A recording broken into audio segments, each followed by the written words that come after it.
In the next few chapters, we're going to talk about something called unit testing.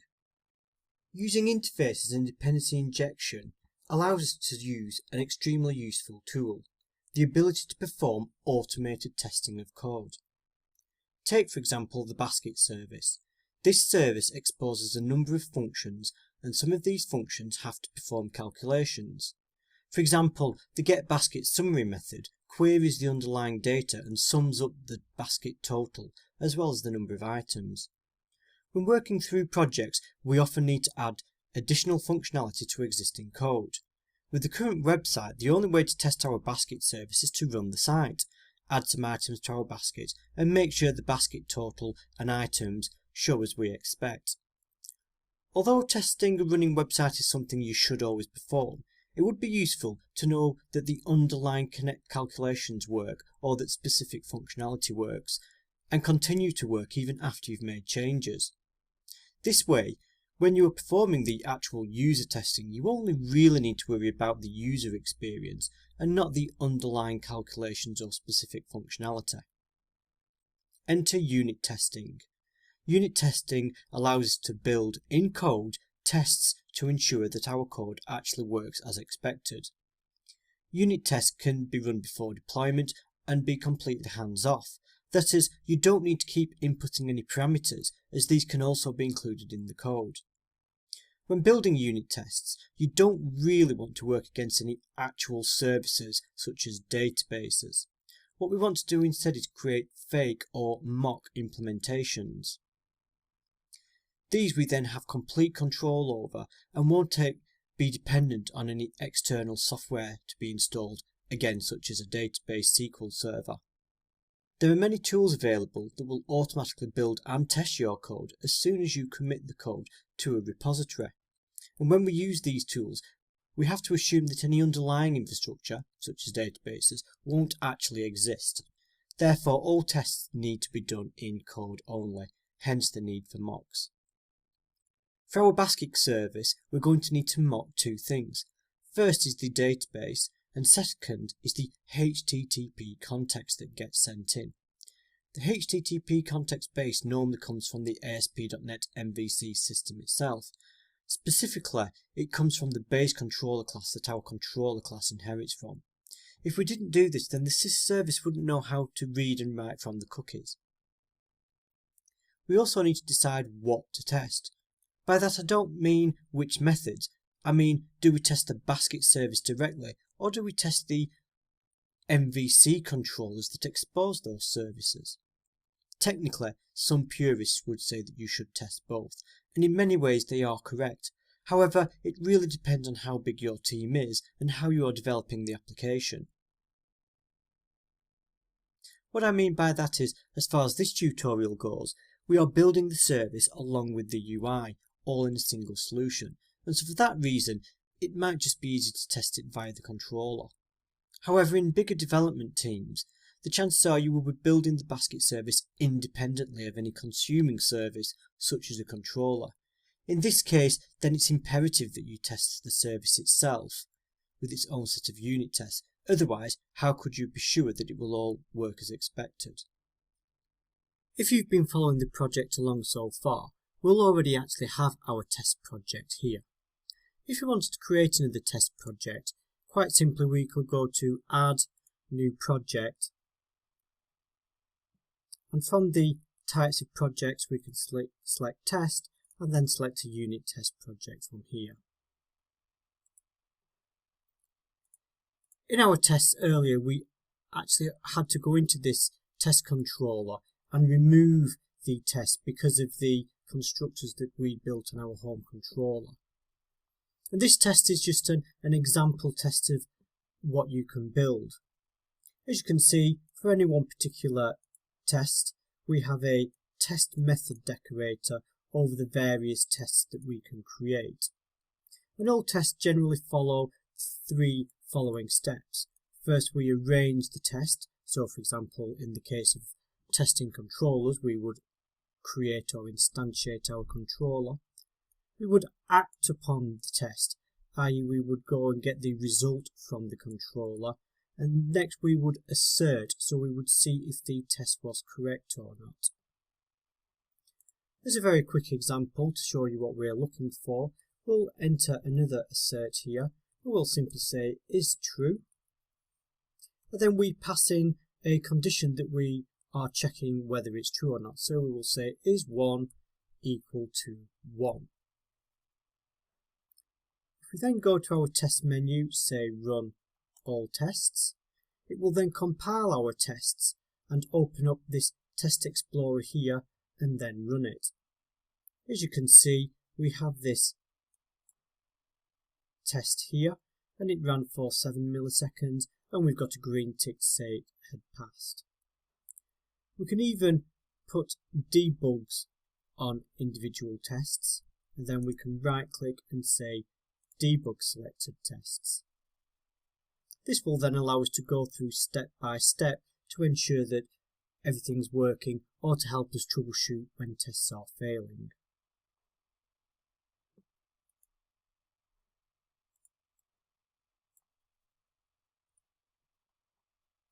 As we can see with this example page, if we remove the comments, this home controller now has got an error underneath it, and if we were try to run the test we would get an error returned. And the reason why is because our actual controller, our actual home controller itself, wants to take in a product context and a product category context.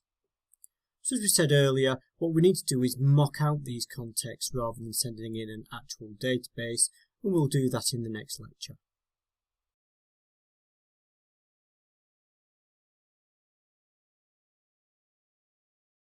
As we saw in the last lecture, our home repository takes in a iRepository product context and an iRepository product category context. Therefore, when we're wanting to test our controller, we also need to inject those controllers in. Let's create a sample test method. Let's take one of our existing controller endpoints and we'll look at the index page. So what we would do is, let's rename this test method 1 that gets created for us automatically, and we'll call it index page does return products. The first thing we need to do is create an instance of our home controller. Normally this would be done obviously by the MVC system when you hit a page, but in a unit test we instantiate the controller and create an instance of it programmatically. So we would say home controller. We need to resolve where we get it from. Controller equals new home controller. And as you can see, it's telling us we need these additional repositories. So before we go any further, we need to be able to create a mock version of these repositories.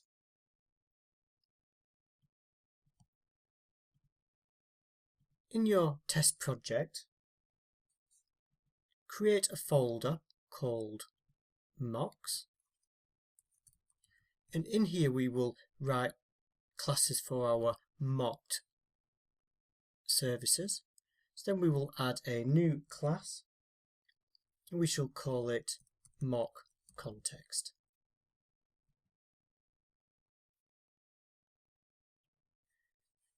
Change it to public,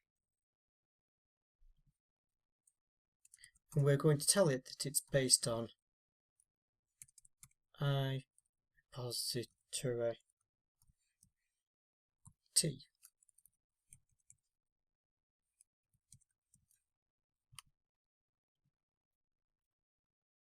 So we need to add a reference to iRepository, so we add reference to myshop.core. What we're also going to do here is just change this to T, and just like we did when we constructed our repositories, we say where T is base entity, and again we'll just need to resolve that.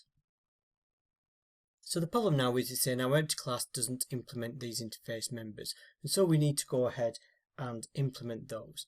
And because this is a mock context, we don't want to connect to a actual database. We can do everything simply in the computer's memory. And in fact, we've already done something very similar to what we want to do in our data access.inMemory. So if we have a refresh our memories of what this one looks like. So this implementation actually stores everything in memory. Now we don't even need all that. However, a lot of the actual actions that it performs will work just fine. So the easiest thing to do would be to copy everything from here down. Now go into our mock context and just paste that in. Now, as I say, we can get rid of anything that has to do with caching. So here we can just return void. We need to just update this to say mock context t. We can get rid of that. In fact, actually we can simply say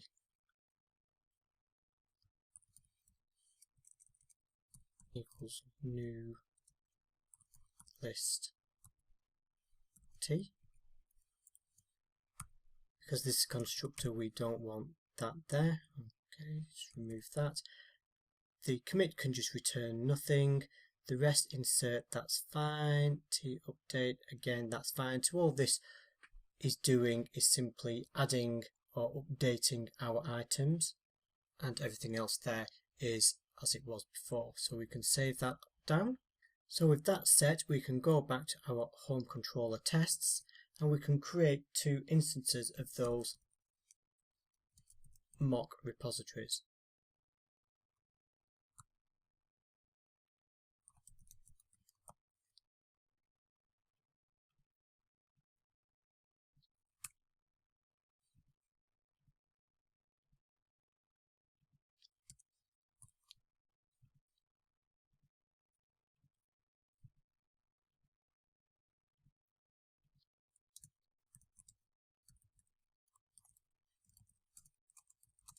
So rather than do a new in memory or new SQL, we will say new mocks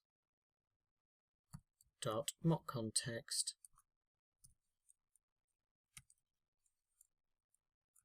product, and then we shall do the same for the product categories.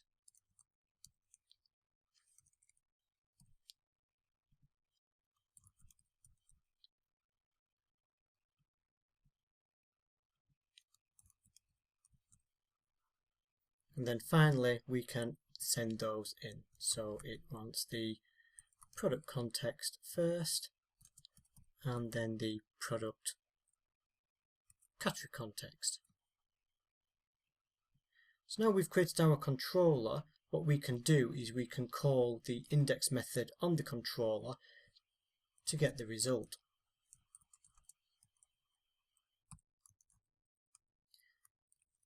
The index page itself is actually going to get returned as a view result, or a specific type of action result called a view result. So we need to tell our test that that's as it's coming back. So we say as view result, and we will have to just resolve that. And then as part of the view result, it will contain a product list view model. So now what we can do is we can say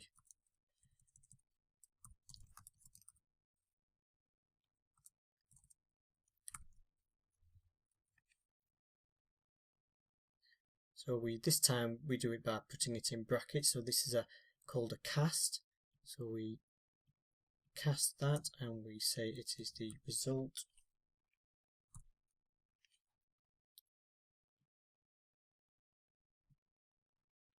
dot view data dot model. And then with that, we can now access the various properties of view model. So for example, we can see we've got our product categories and products.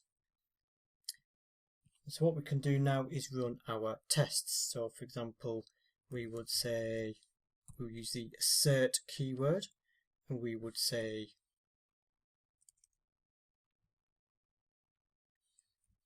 are equal, and we would say if we were going to expect one product, we would say we're going to expect a value of 1, and we want to look at the view model dot products dot count. Now the reason why it doesn't like that is because we need to add a reference to link you. And there we go. So this test will make sure that there is one product in the list of products. And if we click this run, all now, it will go through and the test has failed. Now the reason why the test has failed is because this assert has failed, and if we click the actual test we get more details down here. So it's an expected 1, however it actually returns 0, and that's because we've sent in a product context but there's no actual product in there. So to fix that, all we need to do is in our mock product context we simply insert a new product. Now we don't even actually have to send any details into there, because all we are checking for is the count of products, and as you can see that test has now passed. So that's how we test very simple view controllers. However, what we want to do now is go through and actually test our basket service. And to do that, our basket service says controller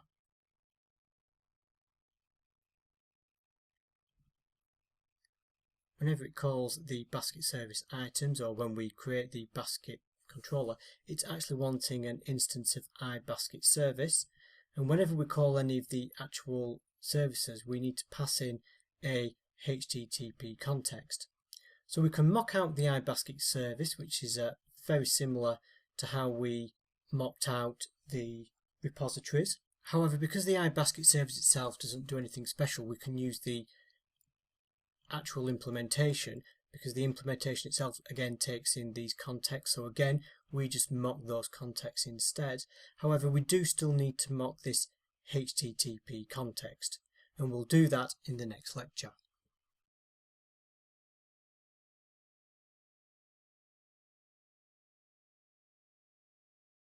In the last lecture we created a mock context. In order to test our basket service, we're also going to need to send in a HTTP context based, because when we test our basket service we're going to need to create an instance of it, and most of the methods require us to pass in a context. However, this context based normally comes and gets passed in from the MVC system itself, and so we need to pass in our own mock implementation. Now the HTTP context based itself comes from system.web.http context base. And if we right click at that and say go to definition, we can see how it's been built.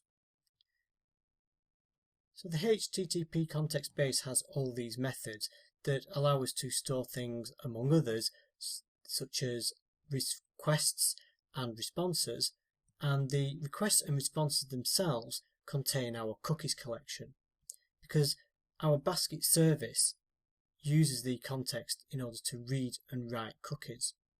So we don't need to implement a full implementation of the entire context base, just the request cookies and response cookies that we need to make our service work. The way we can do that is we can create a mock context.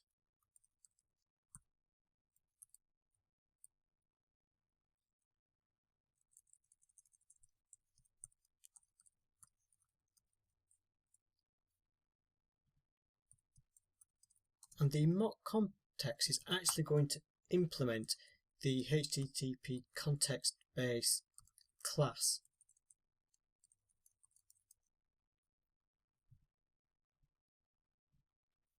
Now this is different to how we've done things before. Previously in our mocks, we've used an interface to define what we're going to do.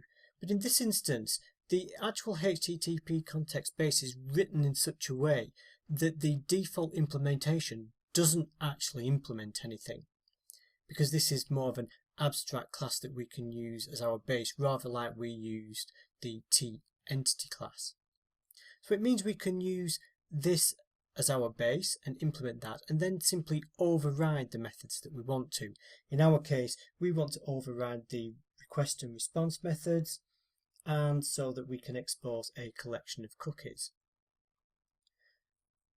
Because we want to be able to override the request and response, we also need to create individual classes to create mock requests and mock responses.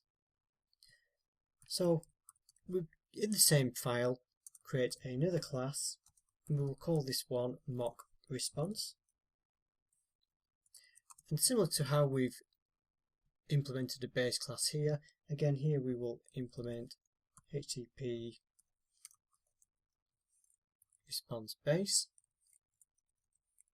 And this HTTP base response class, again we will override the methods that exposes the underlying cookies collection. So the first thing we want to do is create a private collection of cookies.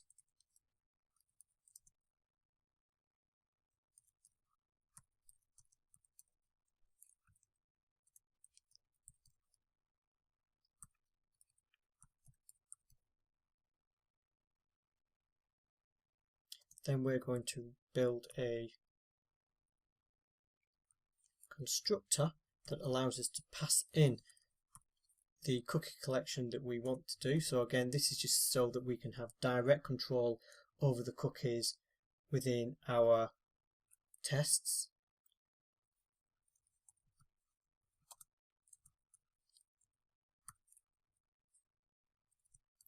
And now to expose that, we use the override keyword. So this allows us to override the base methods of the HTTP response base. So we want to override the HTTP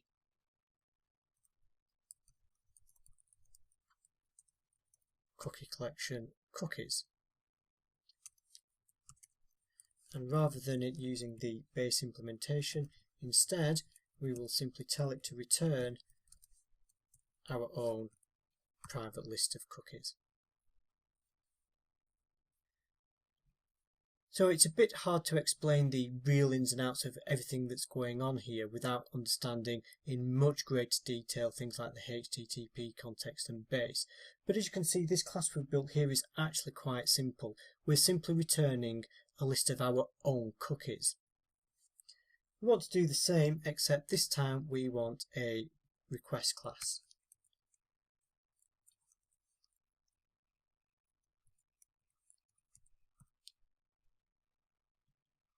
Just rename that so that it's actually spelt correctly. If we copy and paste that, except this time it's a request base and it's a mock request.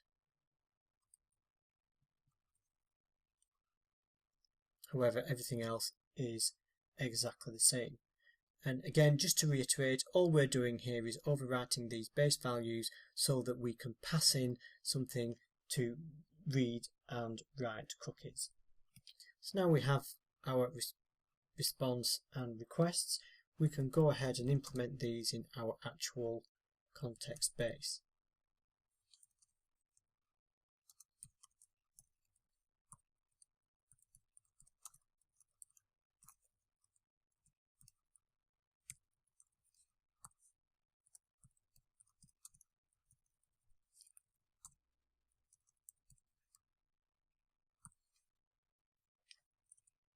And again, we're going to create a constructor.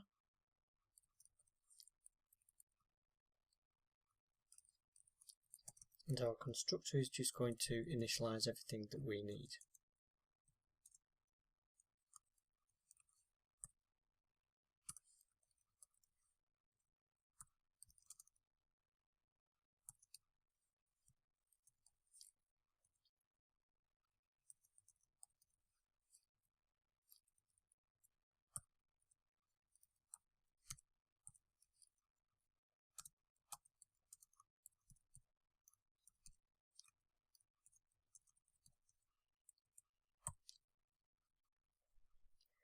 If you're wondering why we're creating the cookies here and then passing it through to each of the requests, it's because when our class is reading and writing cookies, it needs to work with the same underlying list.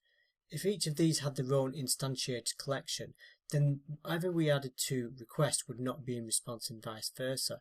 By moving the actual instantiation of the collection up here and then injecting it into the calls means we're always working with the same collection of cookies. Next, we need to create some override methods to actually return our overridden requests and responses.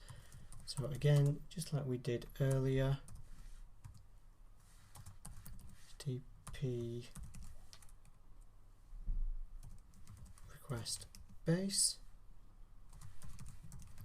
request,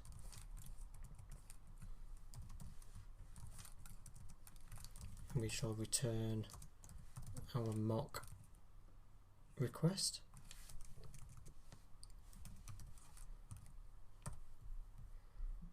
And similarly, do the same for the response.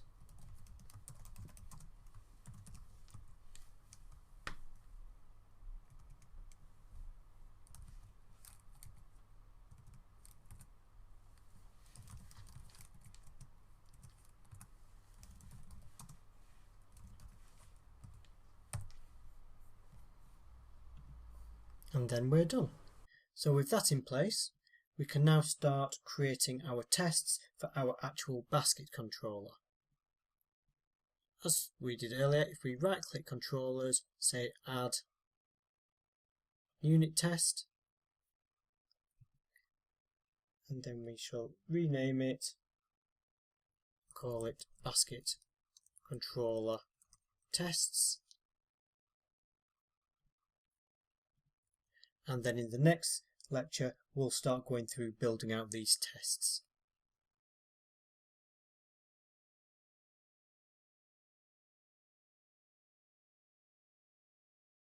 Now we can start creating our actual test methods to test each of the basket services. Because it's all the default unit tests we create includes a method, we'll just rename this one first, and we shall call this one can add basket item.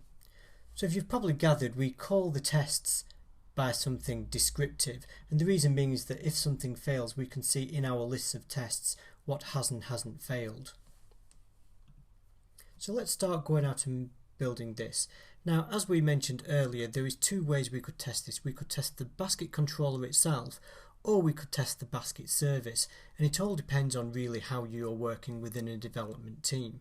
Because we're building this project as a whole, really we could just test the basket controller. But as we go through, I'll briefly show you the difference between testing the basket service and the controller itself. So the first thing we want to do is create an instance of our basket service. Now we don't need to create a mock of the basket service because actually it's the functionality in this class that we want to test. And it doesn't really rely on anything that wouldn't be available to a testing system anyway.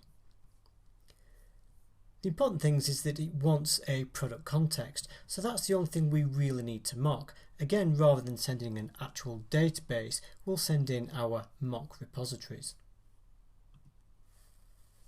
So the first thing we need to do is create those mock repositories. So we will need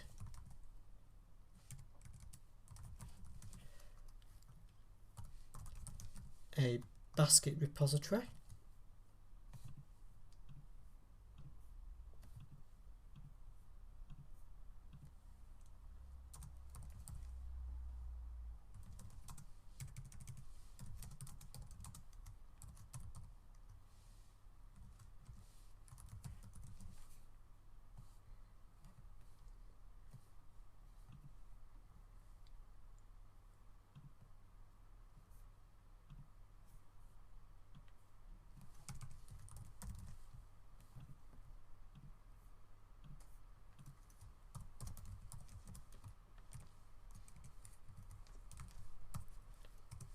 and we want a product repository.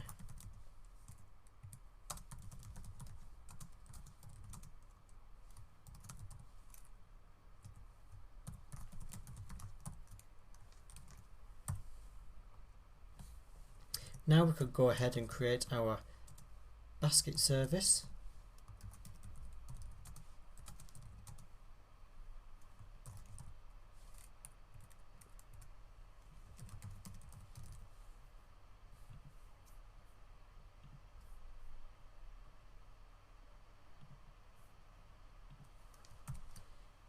Which wants our product context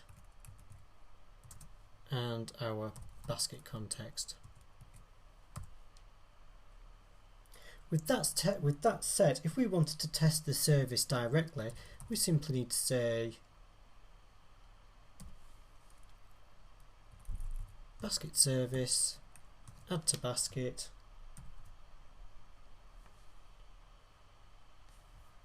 and now we need our HTTP context. Let's actually go up and create that.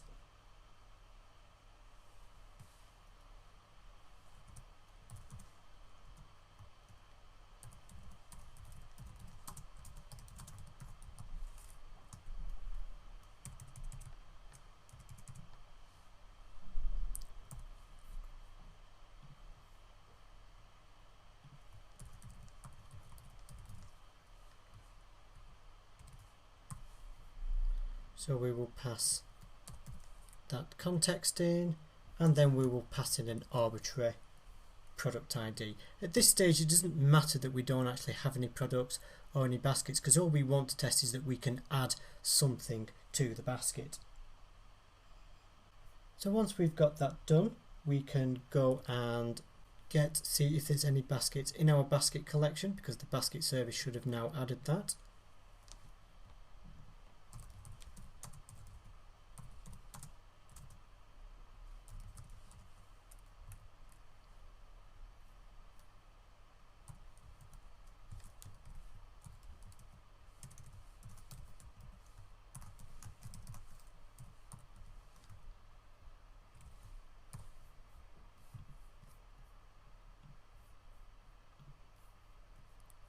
We need to add system link to give it the first or default option, and then we can test and check if everything works. So again, we'll add a couple of asserts. So we'll say is not null, and we'll check to make sure the basket itself is not null, so it's tried to get just the first basket in the basket collection. Then we can check to see if we have one item in the basket. So is the value 1 equal to basket.basketItems.count, so has it added that? And finally we can check to make sure that the product ID in the basket is the one we have just injected.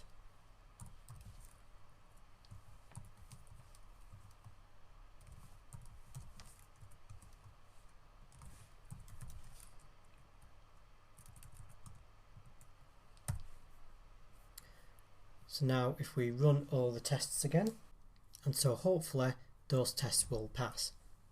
So that was testing the actual basket service directly. As I say, we could, as well as doing that, also test it via our controller. That way we get a double test, we get to test the service itself, and we get to test the controller itself. So all we need to do, which is slightly different,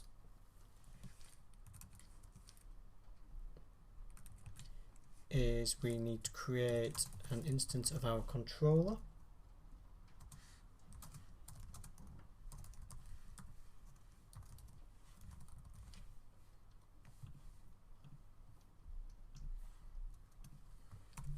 Which wants to take in our basket service,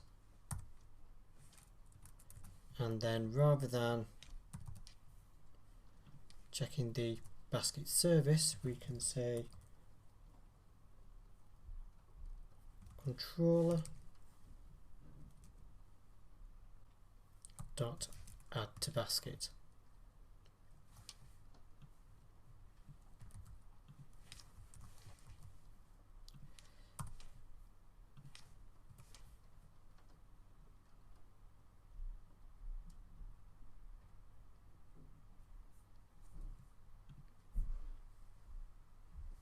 Actually, apologies, actually we don't send that in there because the HTTP context actually comes from the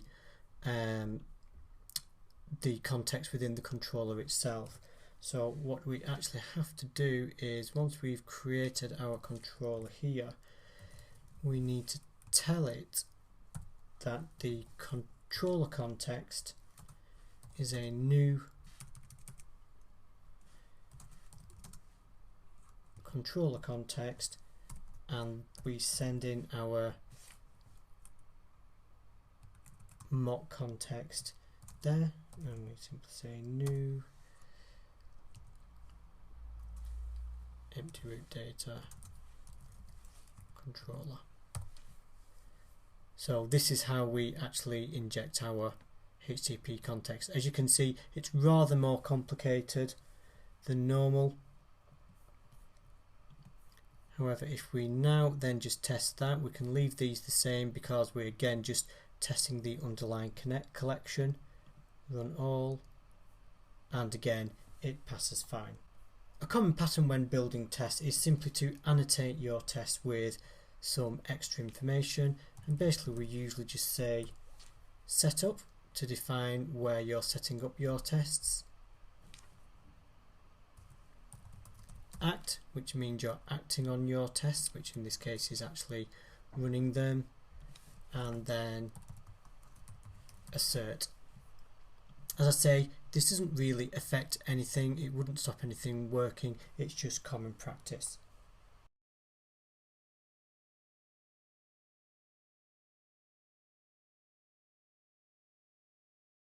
In the last lecture, we created a test to test the service for adding basket items. If we think about this, the test isn't doing a great deal. At the end of the day, all we're doing is creating an iRepository basket, which we pass into the basket service, which we then call to add a basket item. So we're not doing anything particularly clever. In fact, because all we're really doing is adding a basket item to an underlying list, especially in the case using our mock context, we're not really testing anything that we ourselves have done that's particularly complicated. So let's go ahead and actually run a test against something whereby we're performing some calculation. So if we have a look at our get basket summary code, what we're actually doing is we get our basket and then we want to work out what the basket count is, and we do that by performing this LINQ query. And then we want to total up the basket altogether by timesing the product ID by the quantity and the price, and then we convert them to 0 or the actual basket total depending on whether there was any basket items. The point is, there's a few areas here where we could conceivably make mistakes, so actually this is the kind of method we really want to test. Let's create a new test and we will call this one can get summary view model, and we need to annotate the test or decorate the test as a test method, and this is what tells our class that this is a test method that needs to be run when we run all our tests. As before, we need to set up our repositories. So what we'll do is let's just copy these items here. However, in our products, what we want to do is actually add a couple of products, because what we're testing is not how to add products, just what gets returned when we call the get summary method. So we need to manually add some items into our products database.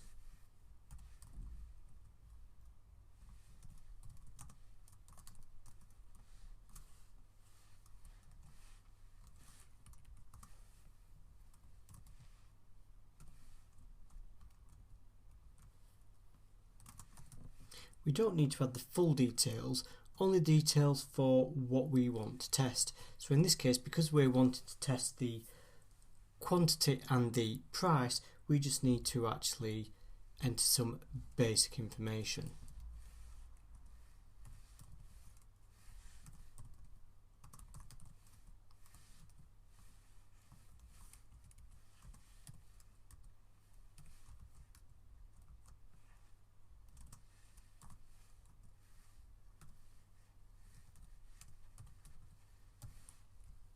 Once we've added our products in, what we need to do now is actually create a basket.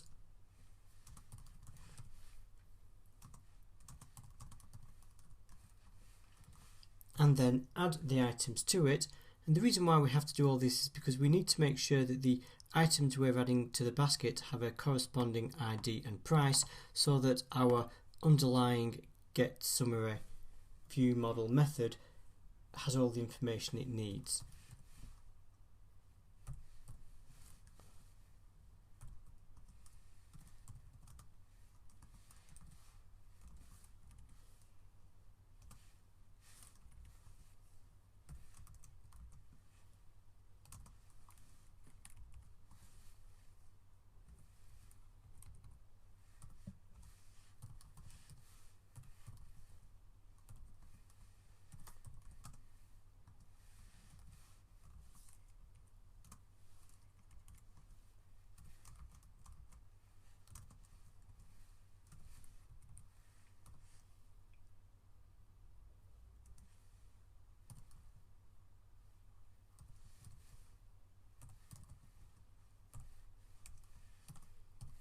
Once we've created our basket with our basket items in it, we can add our basket to that underlying basket collection that in turn will then get passed through to our basket service. If we go up there and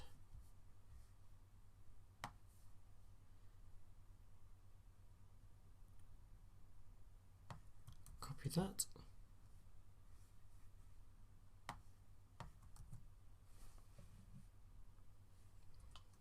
and then finally we can create our controller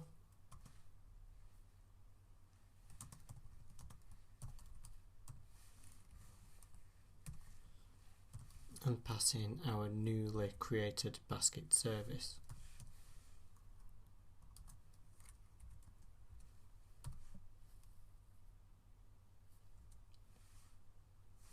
And then, as before, we need to then just inject in our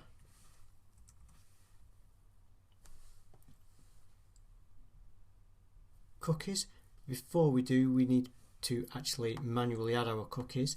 So just to explain that, when we did our add to basket, the add to basket method itself creates the cookies and creates the baskets and so on, but because we're trying to bypass all that functionality and just really concentrate on the calculations that's performed, we're going to get in there and do everything else manually. So what we need to do is, once we have our context, we need to then add a cookie to that context.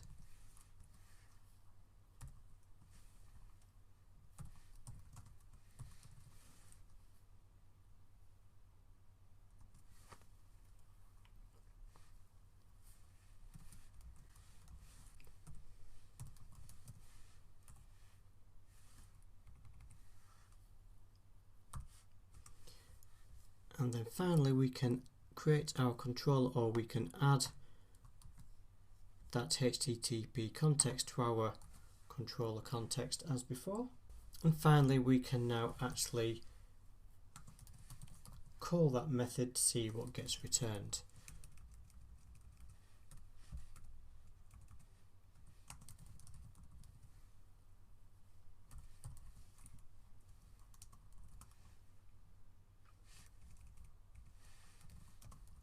Now earlier we did this because we cast our basket to an action view.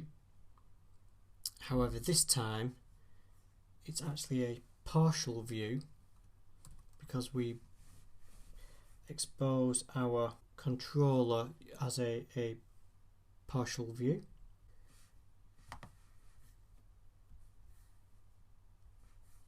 Need to add that namespace. And then finally we can cast the result of that to a basket summary view model.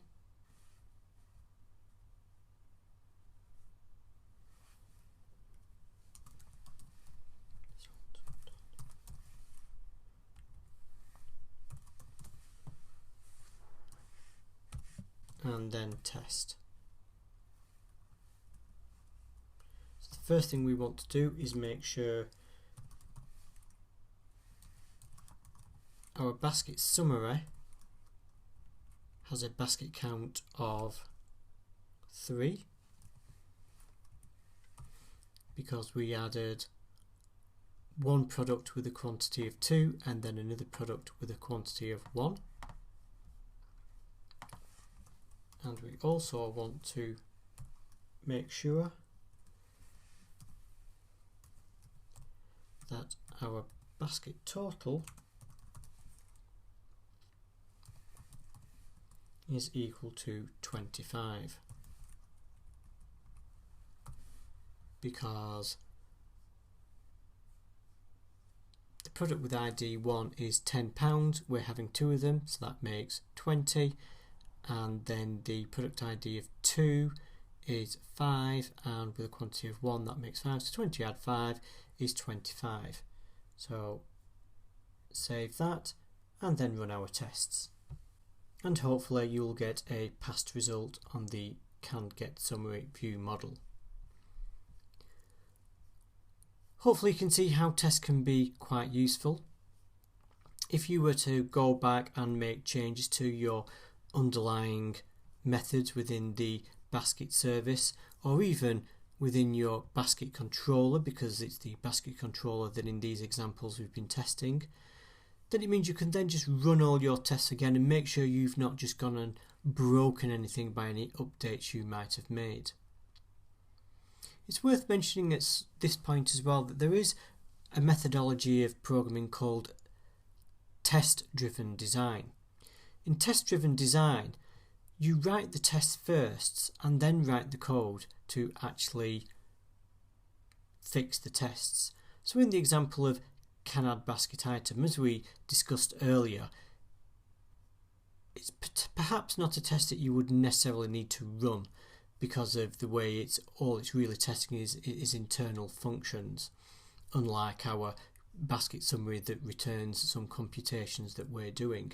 However, you might want to do things like that if you're using test-driven design, because in test-driven design what we would do is, in our basket controller, we would define a set of tests that we would want our website to actually implement. So for example, one of the actions we would say is we would want it to be able to add to basket. So what you would do is go ahead and you would write all your code to actually run, say for example, the add to basket method, and when you run your tests you start you actually start to get build errors. It's just so that you can keep going back to your code until all your tests pass, and then you can make sure you've captured everything you wanted to capture. Testing in itself is actually quite a large subject, but I hope this gives you a bit of an overview of how it can be useful and how you might want to use it in your own code. As always, let's finish off by committing all our code. In this case we've not actually created our additional branch yet, so let's just go and create that branch.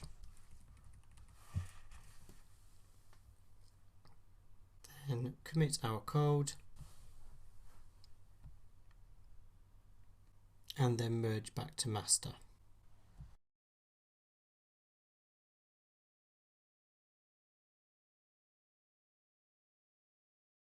Once potential customers have added products to your basket, they may hopefully want to check out and actually give you some money. Before they can check out, however, we need some details from them. Therefore, at some point we need users to register with our website. If you recall from the earlier MVC primer sections on the ASP.NET Security, we discussed 2 options for doing this. In the primer we extended the existing ASP.NET Security model to store a user's first name and password. A user login is separate from a customer, and even though a customer will need both, we may also want to extend our site at some point in the future to allow suppliers to sell products directly through us. In this scenario, extending the ASP.NET Security account to include customer-specific data won't necessarily match with the information we need to capture from a customer. And even if we didn't want to allow suppliers, we will at least need system administrators or order processors and so on. The point is, combining customer information into the user login simply doesn't make sense. We should really keep them separate, but make sure we link them in some way. Before we get started, let's create a new branch and we'll call this Customer Models.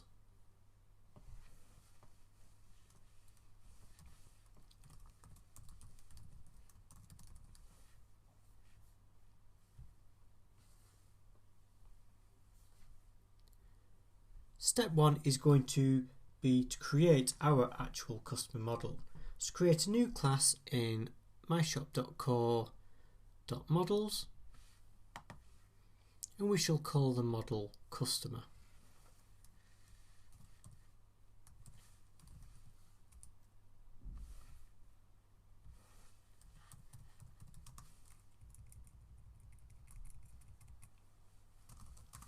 As always, it needs to implement base entity, and let's add some basic information that we might want to store.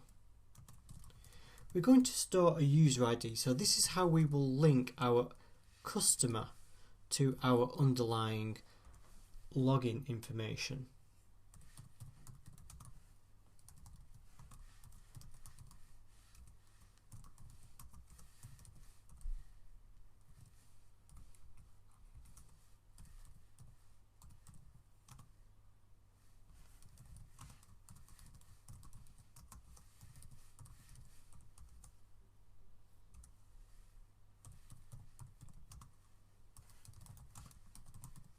We'll also store the email here. Technically we shouldn't need to do that because we could get that from the login information, but sometimes it is simply easier to duplicate data for when we're trying to retrieve the information later on. Next we need to get some address details.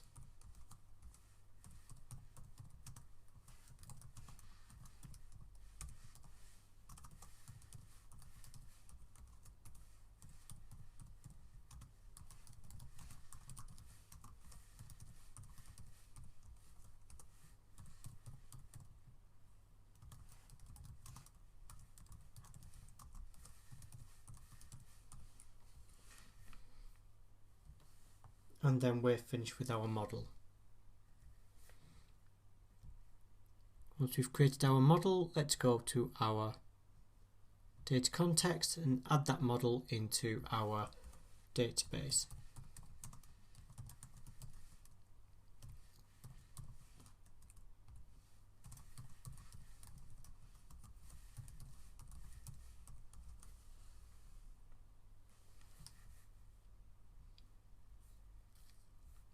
Next we'll go to our package manager console and add a new migration.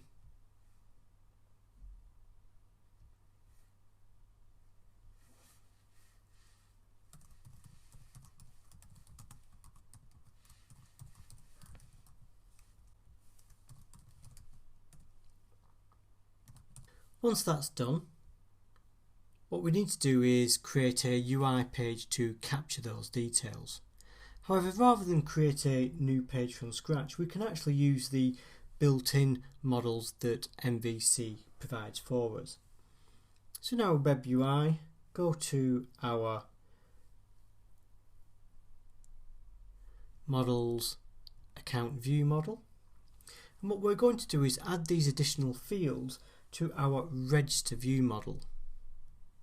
The easiest way we can do this is simply by, if we go back to our actual customer model and copy and paste these details in.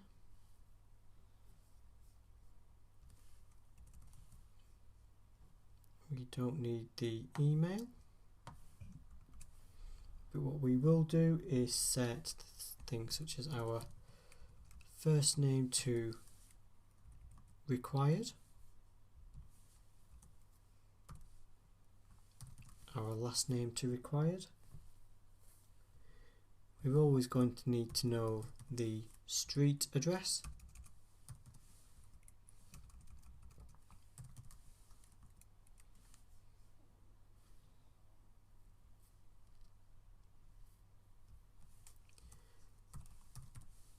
the city and at least their postcode.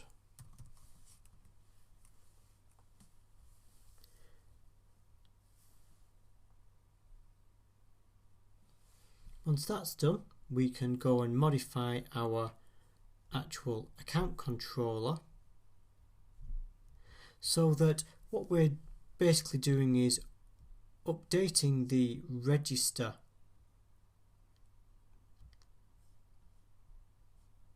model to also allow us to capture the additional details that we need. So what we need to do is we create our user as normal using the standard code that's generated for us, and if that's been succeeded, before we actually log the user in, we want to register our actual customer account and link that to our newly generated login account.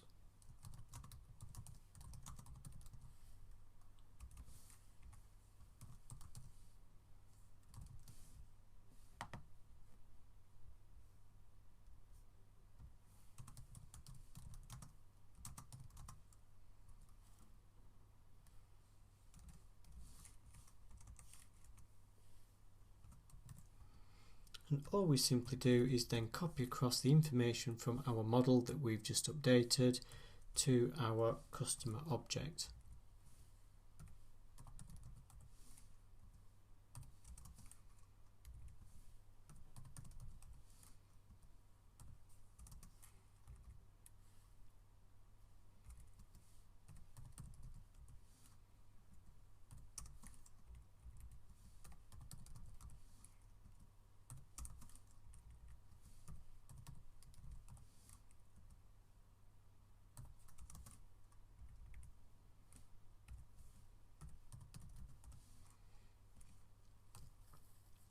And then finally, the user ID will be the generated user's ID.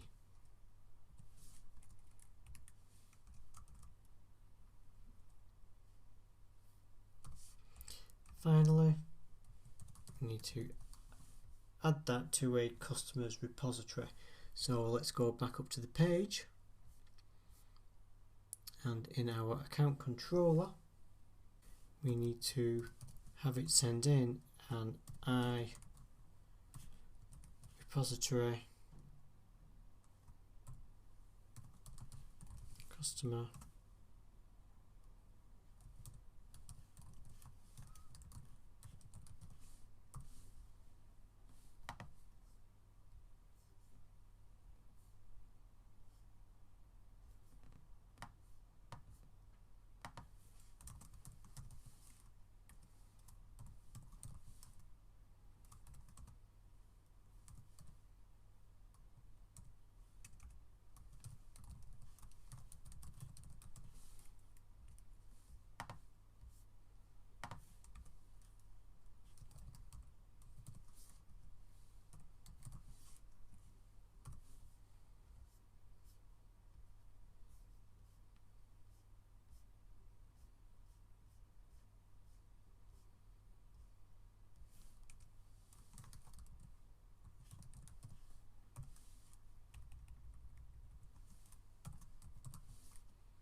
to actually insert our, then we can insert our customer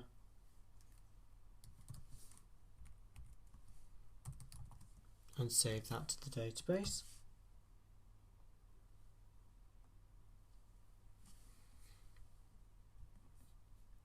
And then the final step of the process is to update the actual view itself, which is in account,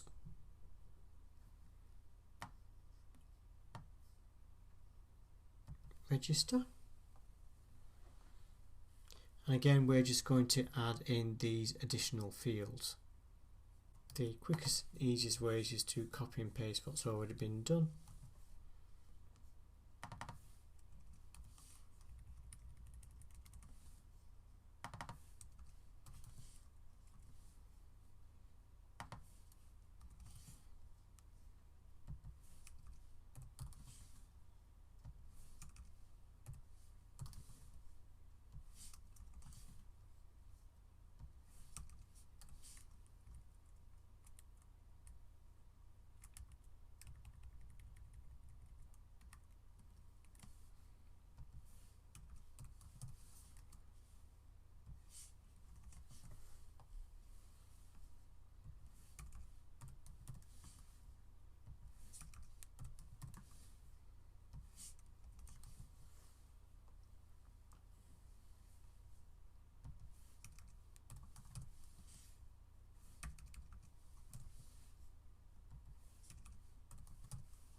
Save those changes and close that down.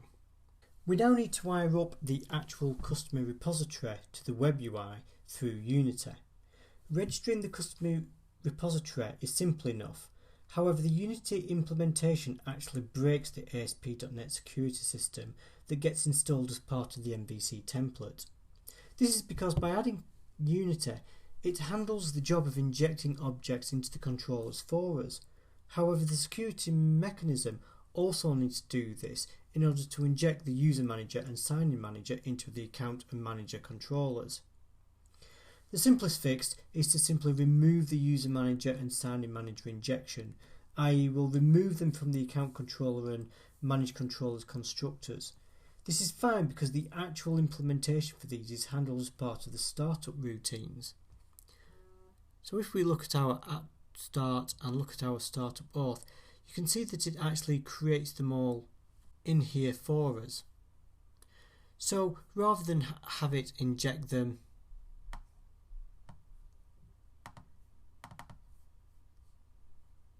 into the controller, we can simply retrieve them from the OWin context here, which is where they actually get registered. So in our account controller, update the constructor to remove the sign-in manager and user manager.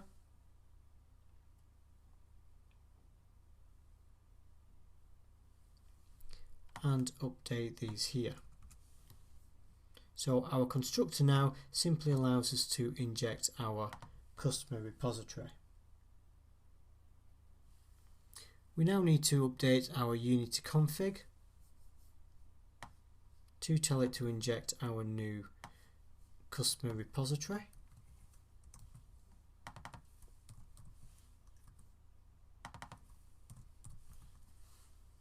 And we also need to actually remove this constructorless constructor. So what will happen is when MVC creates this controller, it will see that it needs an iCustomer repository and inject that, but when it needs the actual application sign-in manager and application user manager, what it will do, it will say if they are null, i.e. so none have been set, it will try and get them from the OWin context, which is handled by our startup.auth. Let's go ahead into our manage controller, and again, because that's trying to do the same thing, let's just remove that entire controller there, and again that will allow us to manage that in the same way. If we save all that,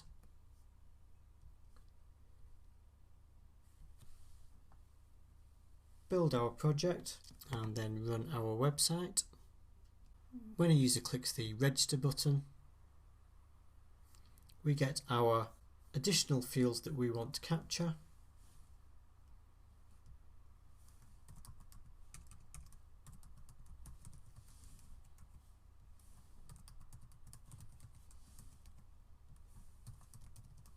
What's happened here is because we copied the password form, it's asterisking out all our passwords, so we just need to go through and update those. They don't want to be password for, they want to be text boxed for.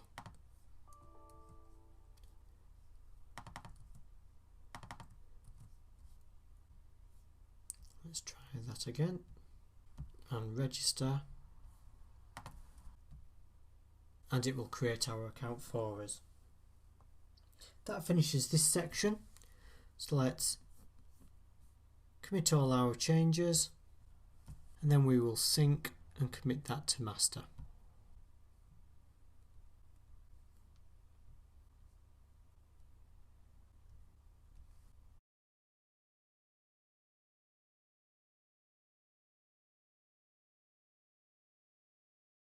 Once users have registered an account with your website, hopefully they'll be ready to place an order. So let's take a look at this process now. The order process itself can be neatly split into two separate orders.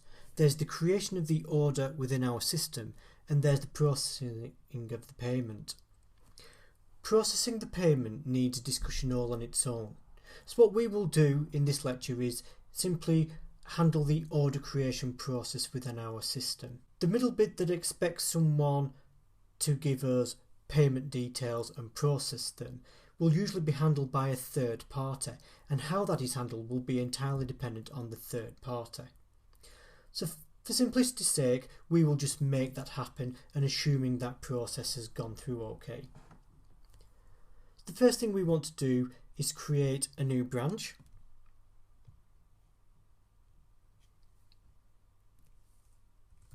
We shall call it order models.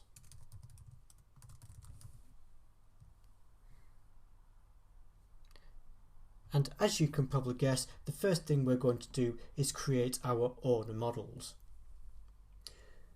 We went through a similar process when we created the basket models. And when we did that, we decided that we would only store a product ID so that updates to products would be automatically updated in the user's basket. For orders, however, the opposite is true. As soon as an order is placed, we want to keep the prices the same, as that is how much money we've processed the order for. Also, as the order will be processed quite quickly, we don't need to worry about long-term change to underlying prices. With this in mind, our order items will not link directly to a product. They will copy the product details instead, but we will still maintain a link back to the product purely for administrative purposes. So the first thing we're going to do, go into the myshop.core models project folder and create a new class, and we will call this order item.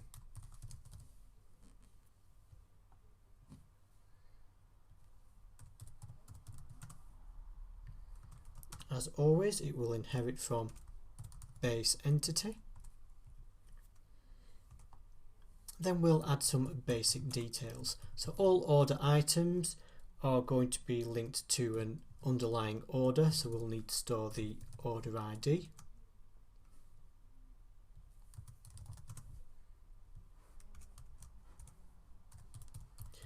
And then again, we'll want to store the product ID. Remember, this is really just for reference. We won't actually be using this to get product details from an actual order item.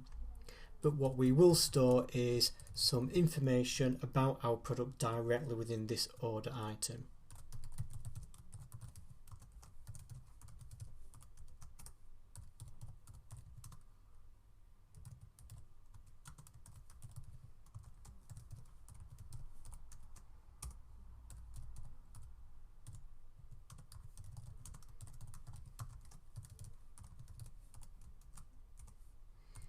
And then finally, like within the basket, we'll need to know actually how many items, what quantity of the item the user is purchasing.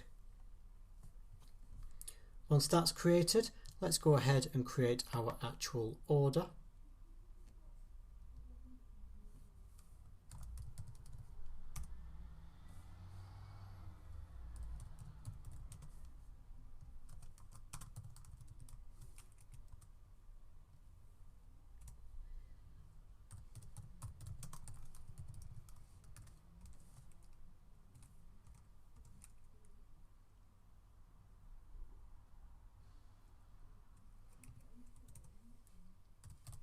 And in our order object, we're going to keep a copy of the customer details.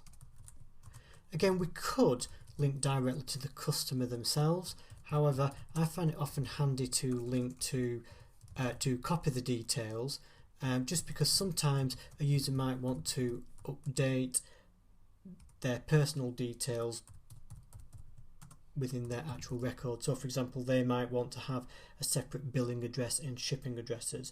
So by storing some of these details separately within the order, it just gives us a little bit more flexibility.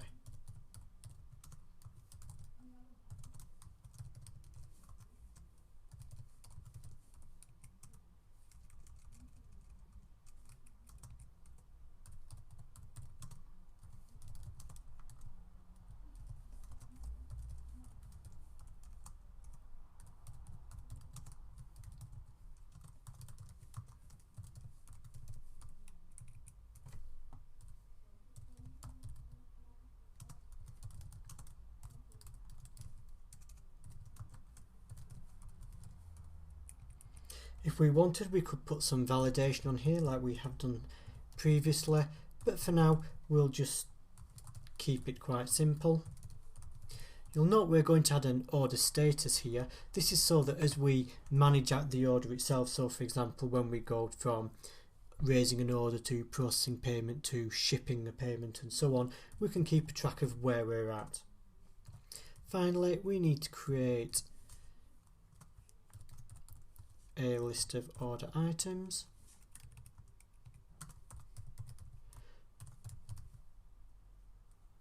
And this will tell Entity Framework to link the two together so that when we load an order, we will automatically get the items. What we want to do now here in the order constructor, we want to make sure the order items list is initialized, otherwise when we try to add products to the list, it would throw an error.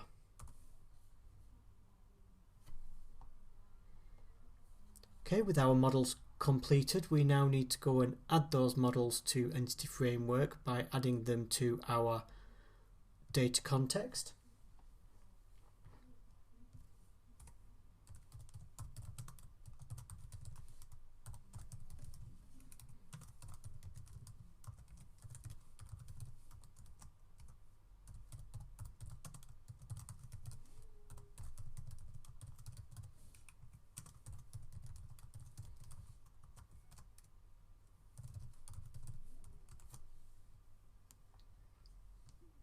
And finally, let's go ahead and save that,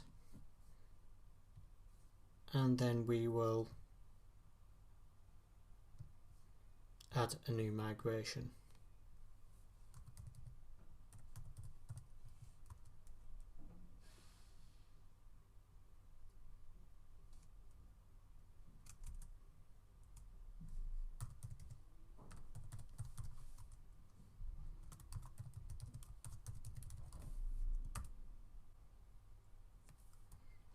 Finally, update the database,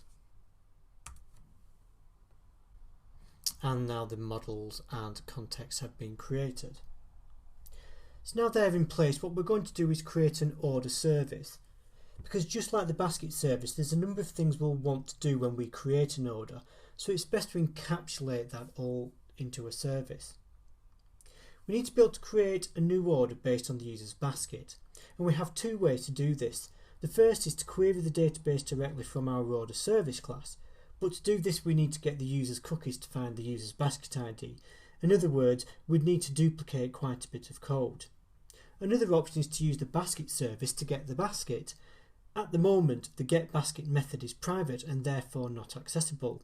This is easily fixed by making the getBasket method public, and this is fine, but then we have a dependency chain, i.e. the order service relies on the basket service and on our order repository, and the basket service relies on the basket repository.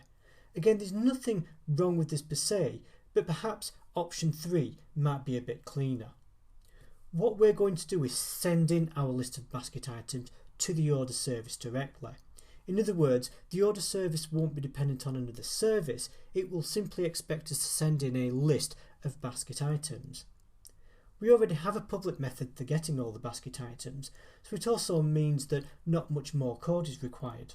As with the basket service, we'll also create an interface to use within our website. In the myshop.co.contracts, create a new interface called Order Service.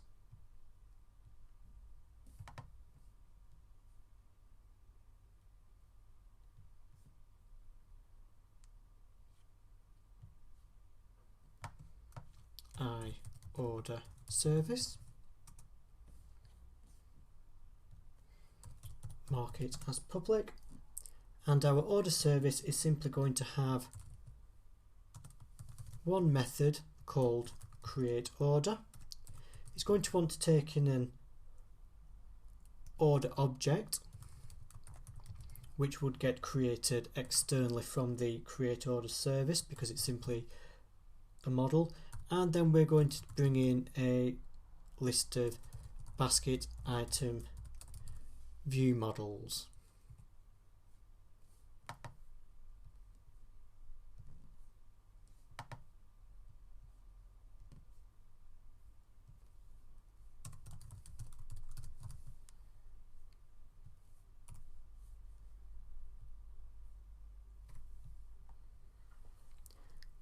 Now let's go to our services project and we're going to create a new service called order service.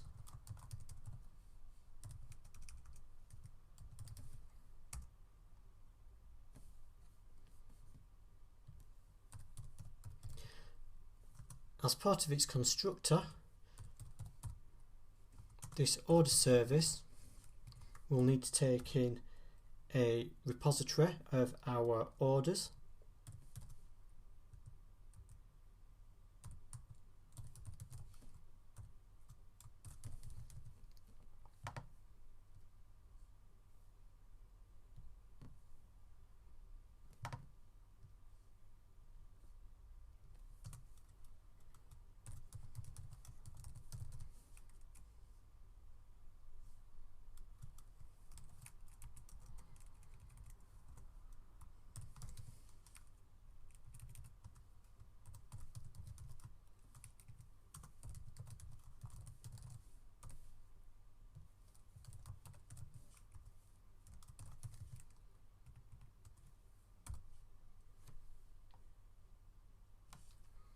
and then we're going to make sure it implements the I order service interface. So if we tell it to implement the interface, it will create our method for us, and now we're going to go ahead and create our order from this method. So as we say, we're going to assume the base order itself will be passed into it rather than creating it within this create order, and you'll see why as we go through hooking up the code. So all we really want to do now is iterate through our basket items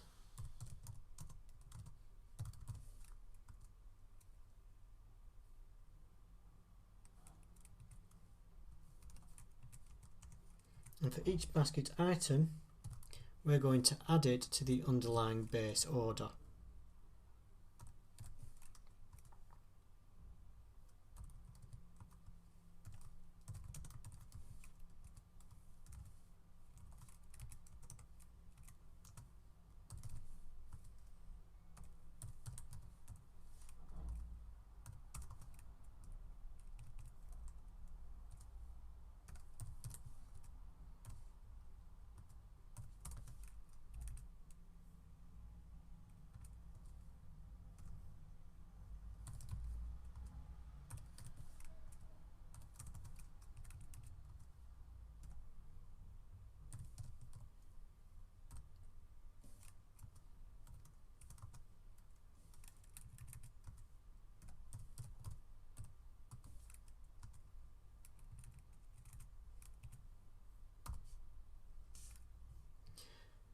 Once we've added all those items, we shall simply insert the base order and then we'll save the changes.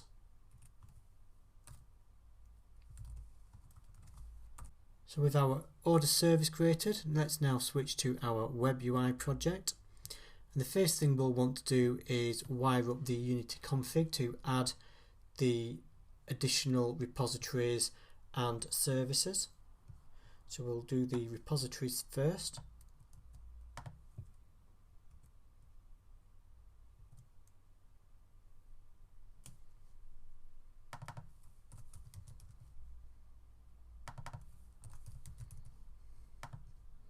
And then we'll register the service.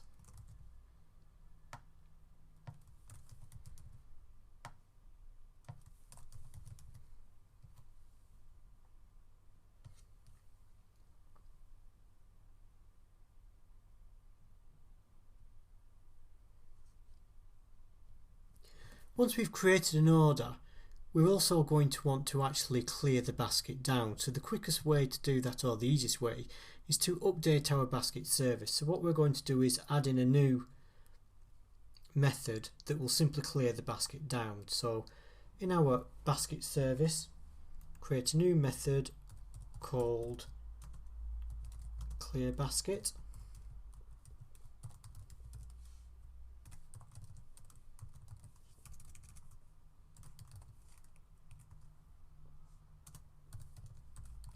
We'll need to send in the HTTP context to get the basket as usual.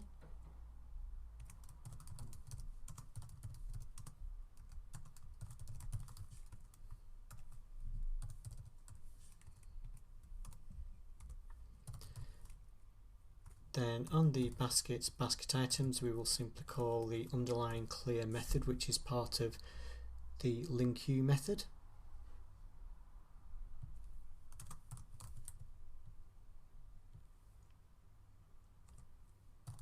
And then commit.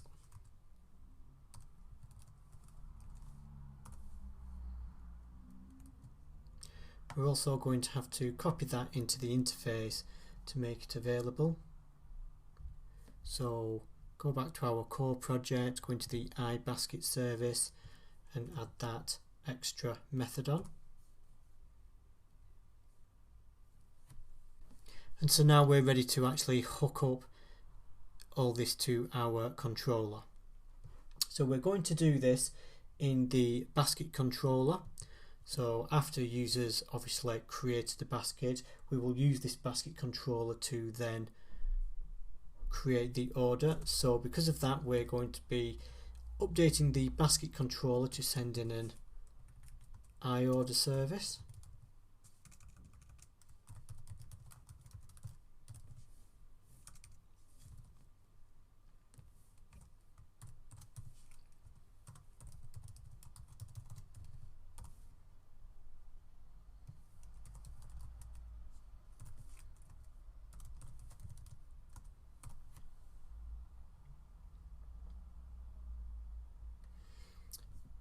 And in our basket controller now, we're going to add 3 new endpoints.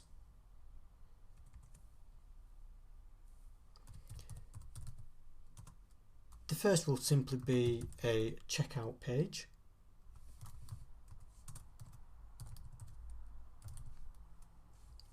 Which will simply return a page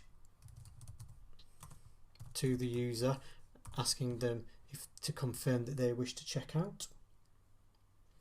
And then we're going to have that post to the actual checkout page itself.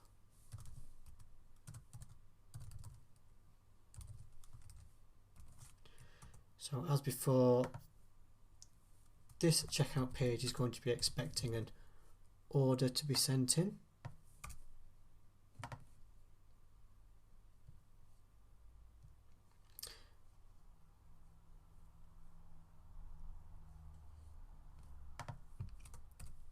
And we're going to need to decorate it with a HTTP post because we've already got a checkout page there. So the first thing we will do is we need to get our basket items. If you remember, our basket service is going to expect us to send in our basket items. So we will get that from our basket service.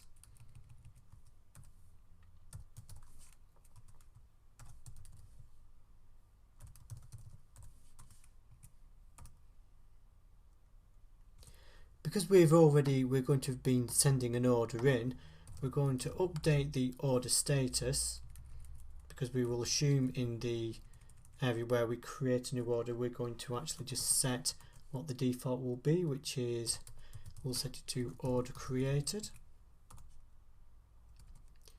So we'll just put some tags in here to say at this point we would process the payment, and then we will assume that that payment processing has happened. So now we'll just again update the order status to payment processed.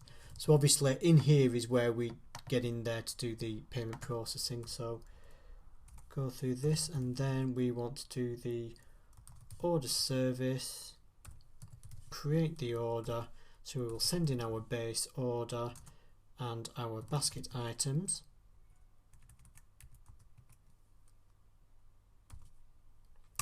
And then finally we will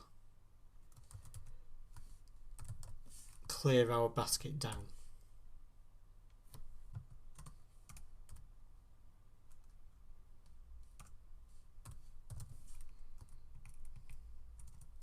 And finally rather than return them to this page itself, what we'll do is we'll redirect them to a thank you page.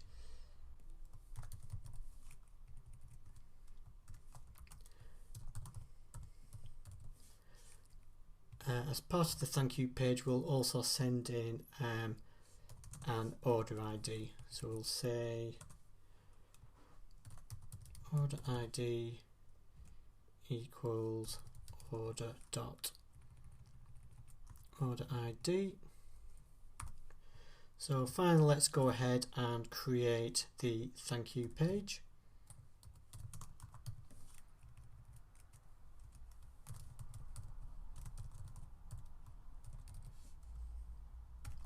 Which will accept a string of order ID, and this is simply so that on the thank you page we can return to the user what that order ID is. And to keep things simple, we'll simply store that order ID in a view bag and then return the view. So if we compile our project, you'll see now that actually we get a number of errors. Now these errors are actually our tests, and the problem is in our tests our basket controllers are only sending in a basket service, and we've just updated our basket controller to now take in an order service. So in the next lecture, before we go on to creating our actual HTML pages, we'll go ahead and update the tests as well.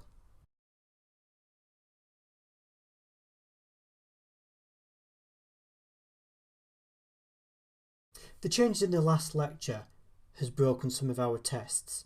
However, it would be useful at this point to create some new tests anyway to test our order service itself. Before we go ahead and do that, we need to actually fix the existing tests.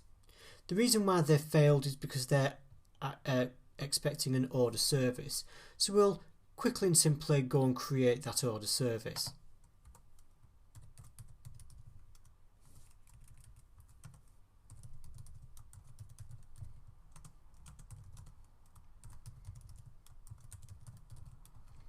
So our order service is expecting an order context. So we'll need to go ahead and create that as a mock context. Simply copy and paste what we did earlier.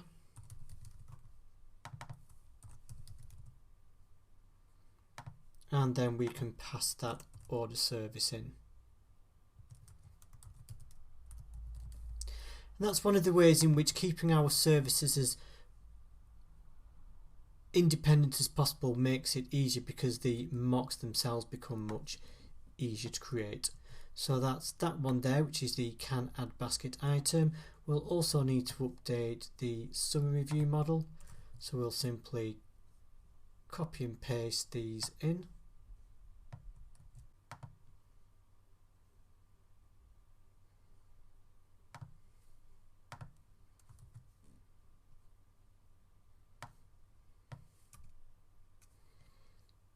Let's save and build that to make sure they are all okay first. And then let's run the existing tests, and hopefully they're all now passing. So with the old tests fixed, let's go and create a new test to make sure that we can actually create an order and check out. So create a new method within our controller tests called can check out and create order. Decorate this as a test method, and the first thing we want to do is create a mock product repository.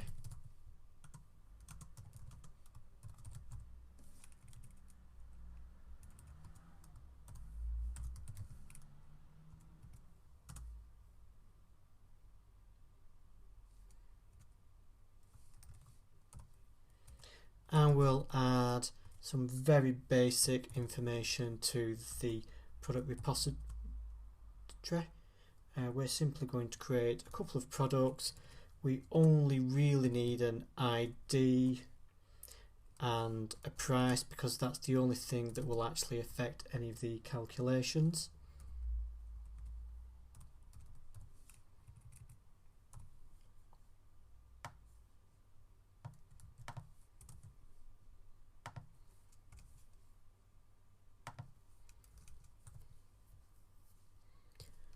With the products created, we now need to create a basket repository.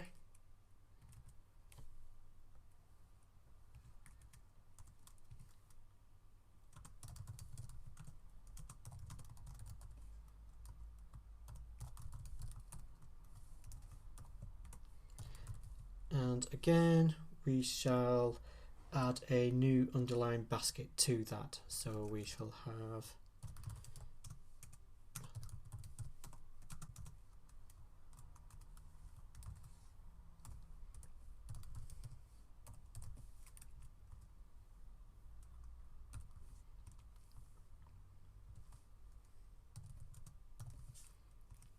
and again we'll just create a couple of basket items.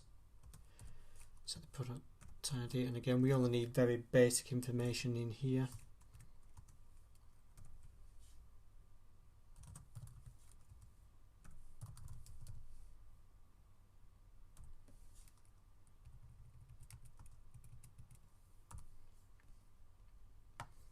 Let's copy and paste that and add a second one.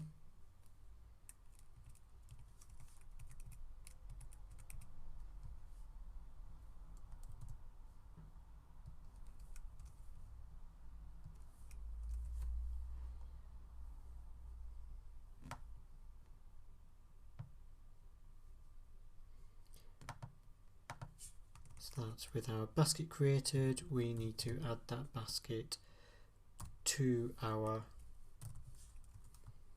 basket repository.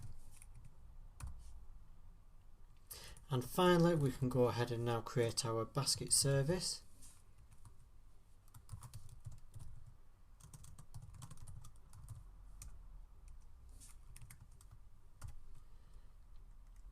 Send in our product repository and our basket repository.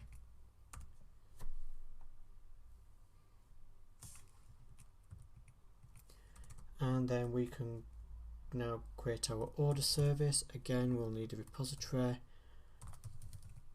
of orders.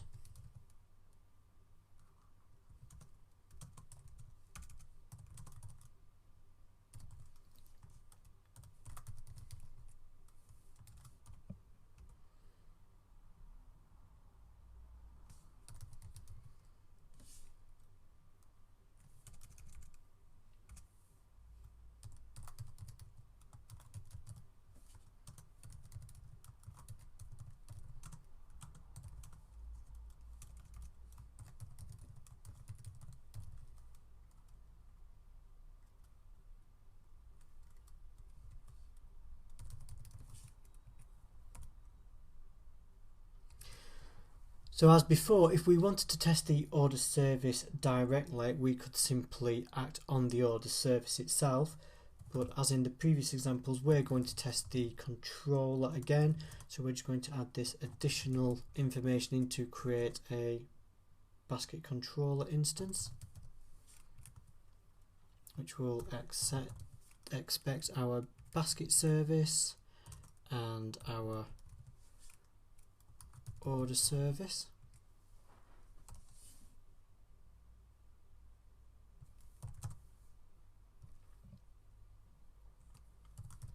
Again, we need to inject a fake context so that it can read and write cookies.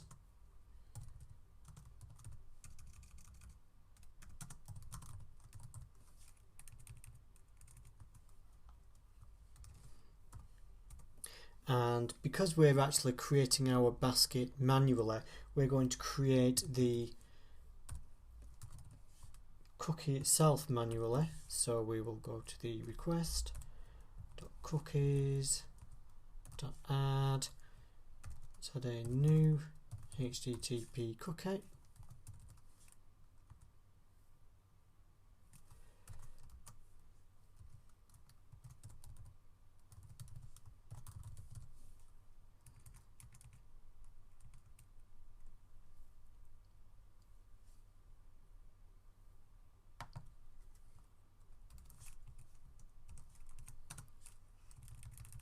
The value will simply be the underlying basket ID.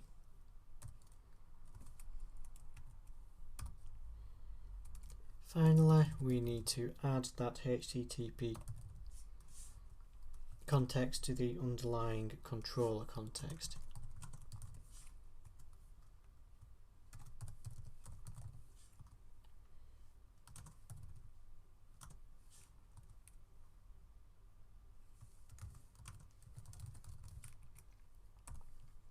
So all we've done is exactly what we've done on the previous two tests, except we've added this additional order service repository and we've added some basket items. So the final thing we can do now that everything is set up, we can actually run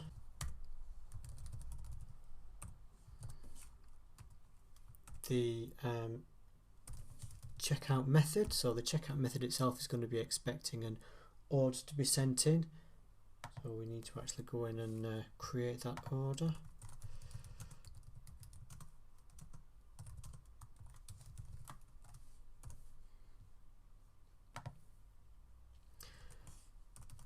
And then we can run our actual tests. So the first thing we'll test is, do we have two order items?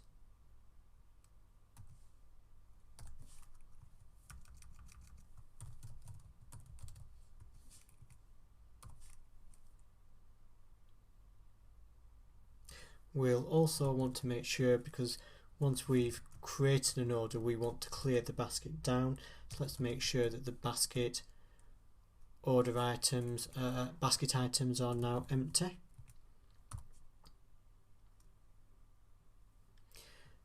And then we shall go and try and retrieve the order from the repository .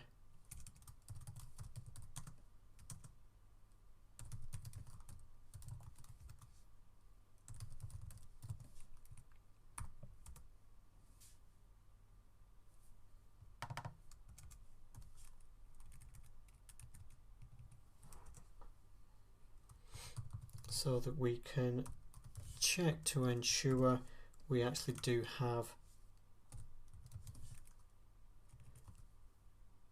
two order items in the repository itself.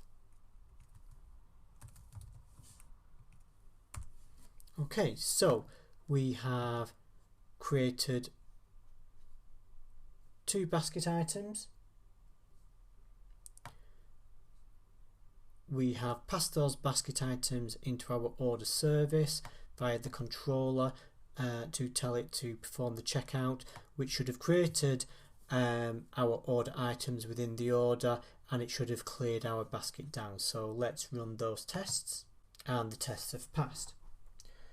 Now all our tests are passing, we can go ahead and create our UIs for our controller.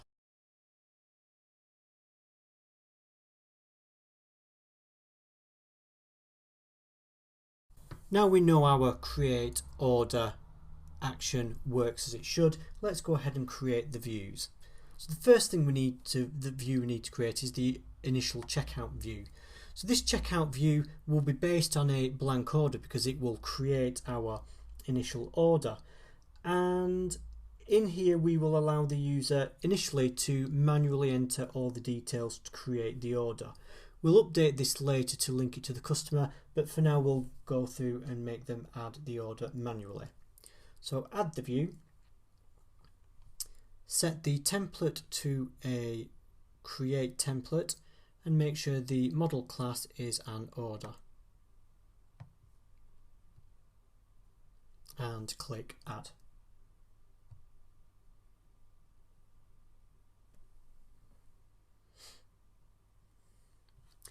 Most of the default scaffolded view is fine, however there are a few items we will want to remove. The first is we don't want the created at, so let's remove the created at form group. We want the user to enter their name, email, address details. We don't want the order status.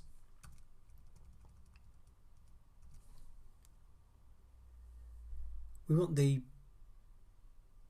back to list to read back to basket, in case they want to change their mind. And while we're at it, we'll change this create button to a proceed to payment button.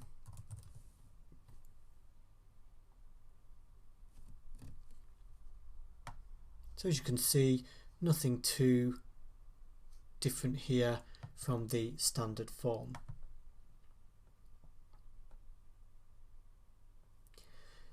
Next, we're going to create our thank you page. We don't need to create a page for the second checkout because actually that's going to process the order and direct them straight to the thank you page. So let's just go in and add a view to the thank you order. This time the template and the model can all be empty because all we're going to do is display the user with an order ID. So let's just in here we'll set the title of the page to thank you.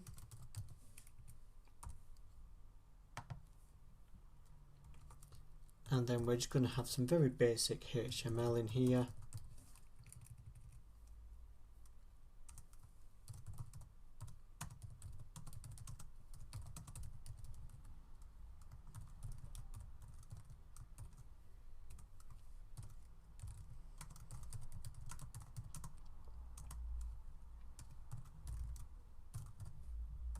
And we'll display them their order ID.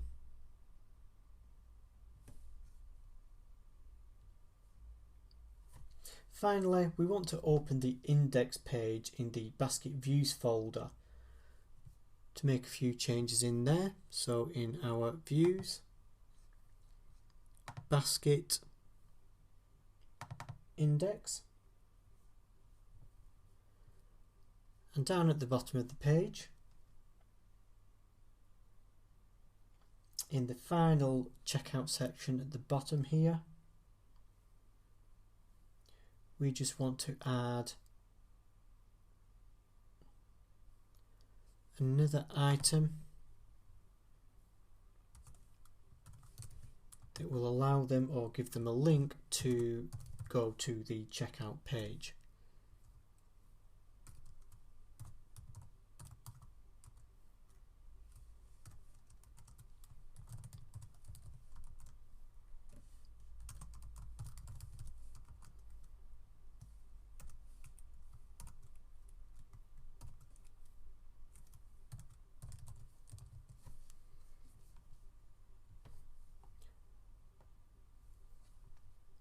So let's now make sure the site builds still, and then go and view to make sure we can get to our checkout page.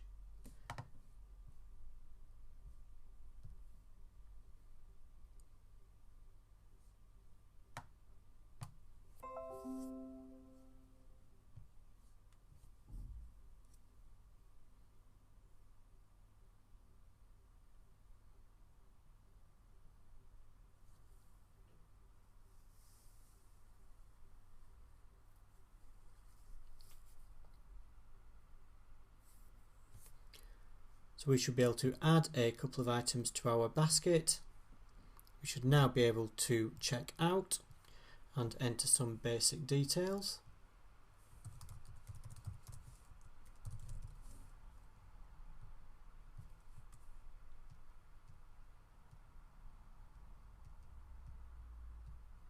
Proceed to payment, which will go and create our order and return us with an order ID.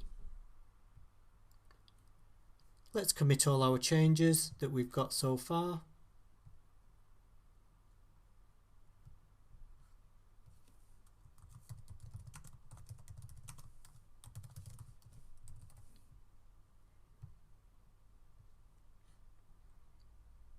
Sync those changes. And then finally let's merge our changes into master.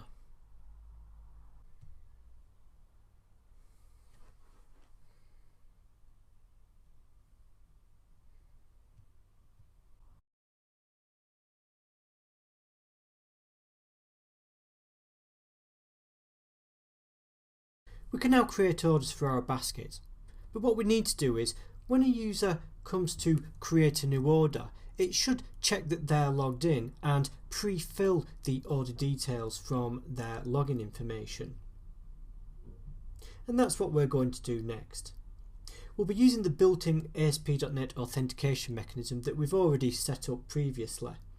And essentially what we need to do is secure the checkout page to only allow logged in users. This in itself is incredibly easy. We simply decorate the checkout page with an authorize.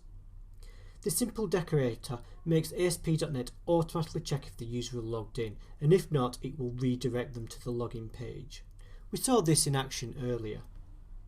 Because we know they will be logged in, we can then access their logged in information, and from this then load the customer record from the customer repository. Finally, we can send all this back into the checkout page with the details pre-filled. The first step we need to do is provide the customer repository into the basket controller.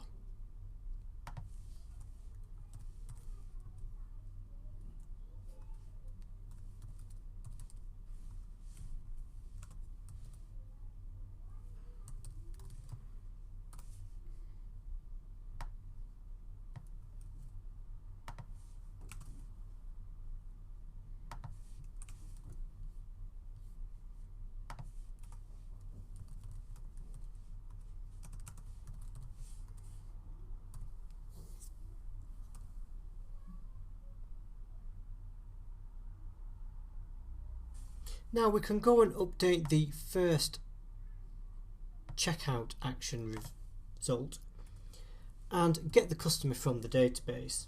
The first thing we need to do is, as we said, we need to ensure that the user is logged in. So we decorate it with the authorize. So because that's done, we can be confident that the user is logged in, because if they weren't logged in, this authorize tag would bounce them to the login page. So we can now go and retrieve the customer from the database based on that information.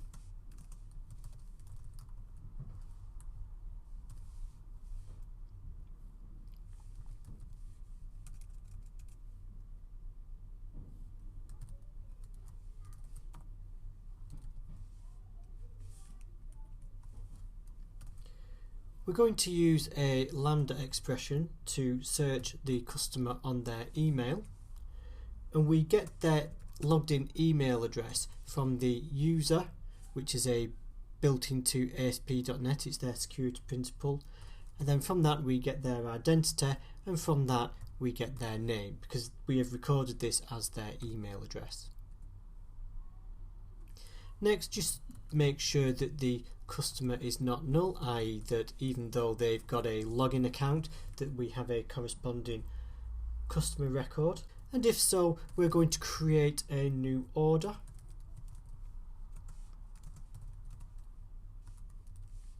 And we're going to pre-fill some of the information in the order with the user's details.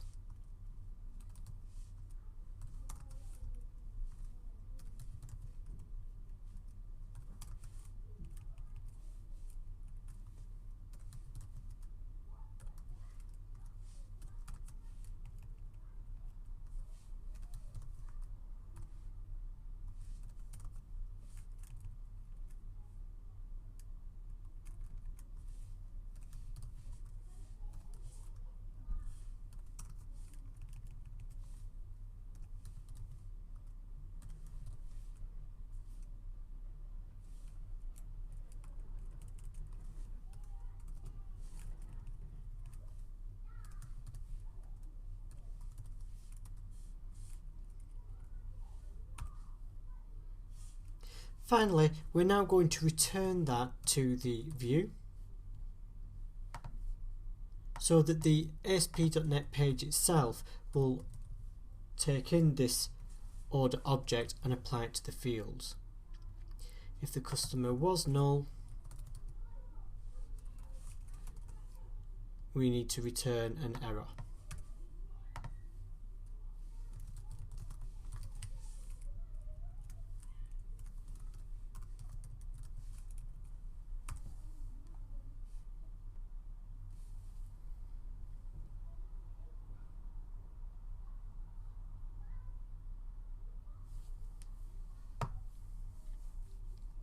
Now let's update the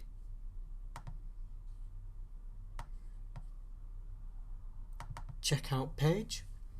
And the first thing we can do is we're going to get rid of the email. We're not going to let the user override their email. However, we will allow them to override the other information. For example, they might want their shipping address and shipping details different to that's what's set on the account. Because we're doing this as a security measure, we want to again get the user's email from the currently logged in user in the second checkout method, the post one. This is to make sure that somebody can't forge a request. So what we will do on the HTTP post method, we will again set that to authorize so that you have to be logged in. And we're going to set the order.email to be the user.identity.name. So as I say, we're simply adding this here to make sure that the user is logged in and that we're linking the customer's actual email or their logged in email with our actual order. If we now build our project, we'll again get lots of errors, and this again is because in our basket controller tests we're now expecting our repository for our customers.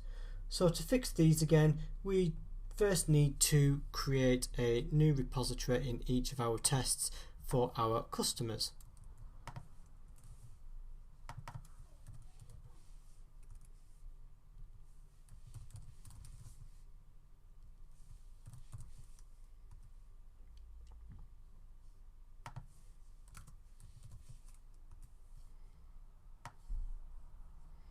We'll just copy and paste this to our other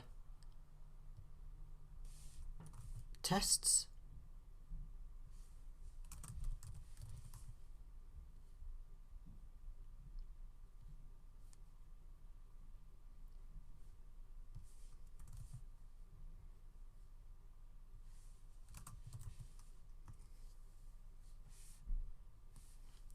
Now if we build the project, we no longer get any errors.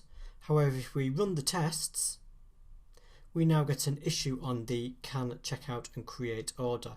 And that is because the underlying controller is trying to get the user context, and through a test we've not actually logged in a user.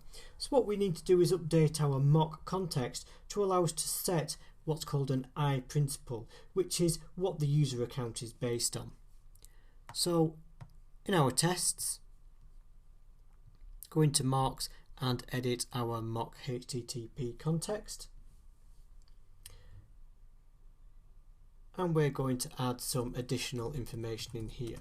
So as I say, we need to provide an I principal,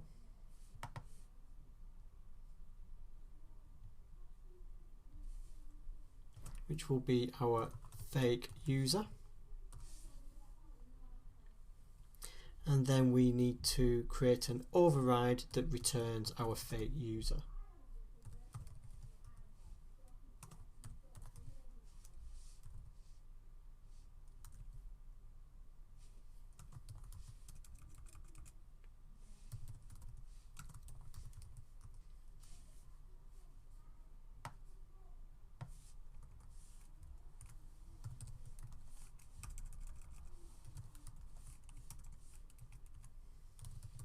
So when we try to get that, we'll return this dot fake user, and we also need to allow us to set the user so that we can simulate somebody who is logged in.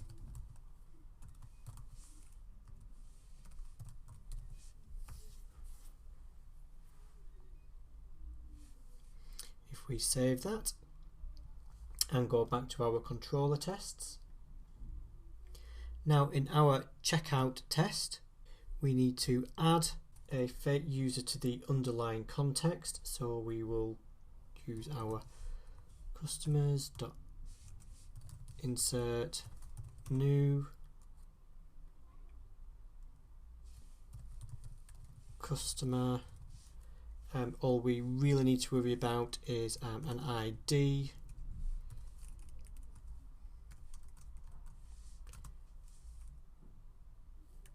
an email.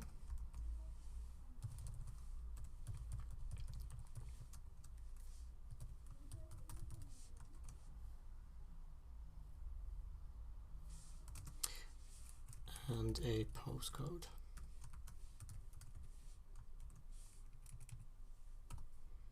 With our customer in the database,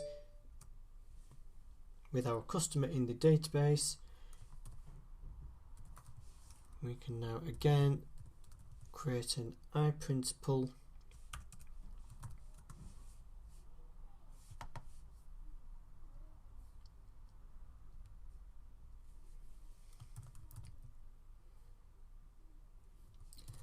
user, and what we can do is we can use a built-in class called an iGeneric principal, which in turn takes in a generic identity that simply just wants an email address.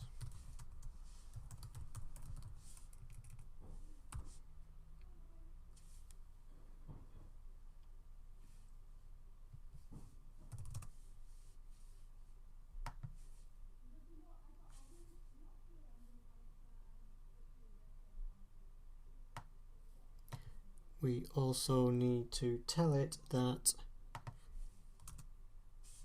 the type of authentication is forms authentication.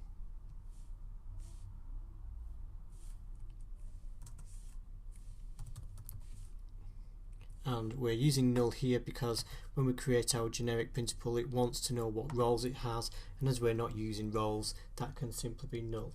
Finally, we add that user to our underlying HTTP context.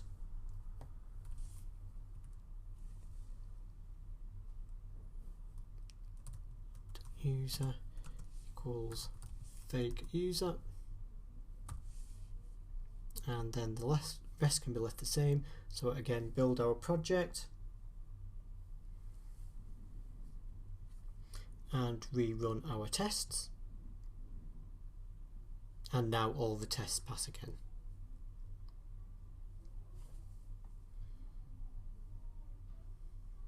So if that's done, we can test our new checkout page. Let's add an item to the basket. Now when we try to check out, because we've secured the page, it's prompting us to log in. So I can now, if I log in,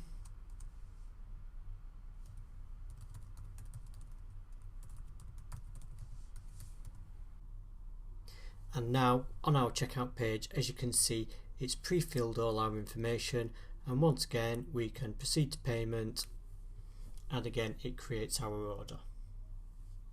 If you didn't create a branch earlier, as I didn't do, we can just create a new branch now.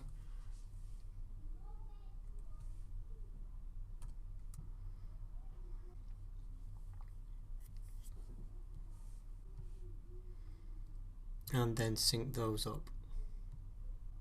Finally, before we go to the next lecture, once again switch to master and merge the latest branch in.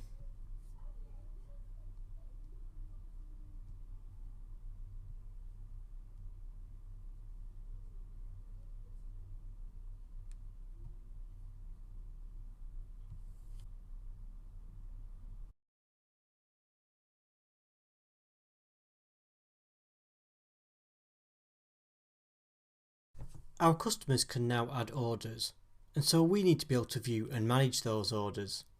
There's not much new that we have to do. We simply need to create an order manager controller that exposes the necessary pages to display a list of, and then edit, or at least change the status of, an order. We'll also take the opportunity to create an admin section that allows us to group together the admin pages for ease of administration. In our web UI, go into controllers and create a new controller called admin.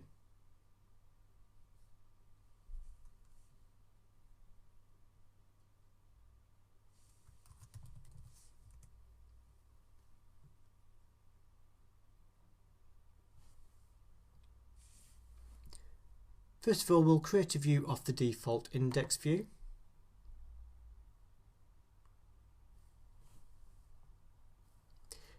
We'll keep the template empty because all we're going to do is basically have a menu page.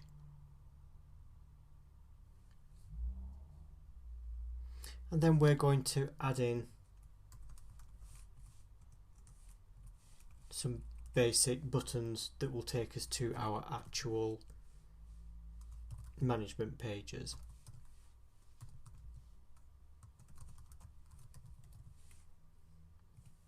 Again, we're not going to do anything here that we've not already done before. It's just some basic HTML.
So this is just going to create a link item that will have a link to our product category manager pages. We'll just copy and paste that and then do another one that will take us to our actual product manager. So these are the pages that we've already defined. Next, we'll do a similar section that will show us our order management pages.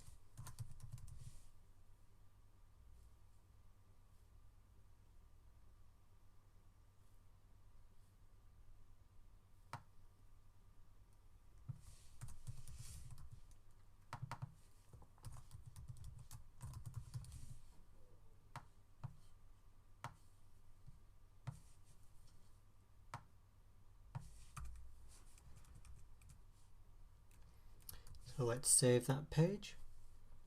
What I'm also going to do now is have a link to the admin section. We'll go into our shared layout page, and in the menu here we'll get rid of these two individual management pages and replace them with a link to our admin main page.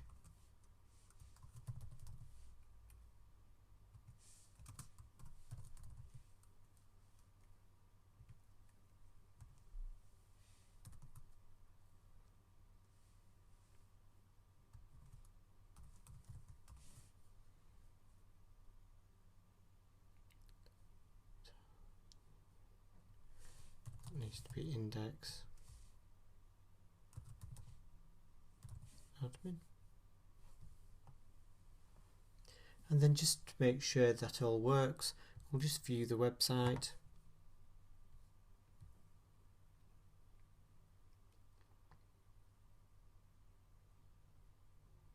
So now we have this admin link here, and if we click on it we get our order management page here. So now we've got our admin pages, we need to think about how we're going to actually get our list of orders back. There's two ways we could do this. We could use the repository directly, or we could wrap the necessary calls in the order service. As with many areas, there's no necessarily right and wrong answer, but a purist would state that if you are using services, then we should use the service. In other words, because we have already decided we are going to use services to manage our orders, we'll continue to use that order service and expand its functionality. Therefore, with that in mind, open the order service.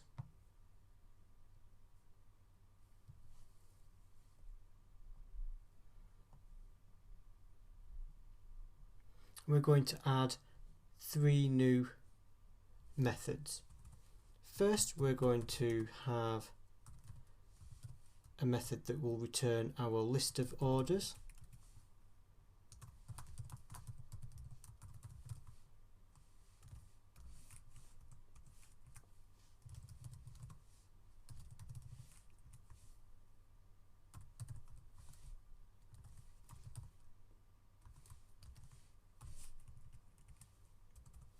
Next, we shall have a method to return an individual order.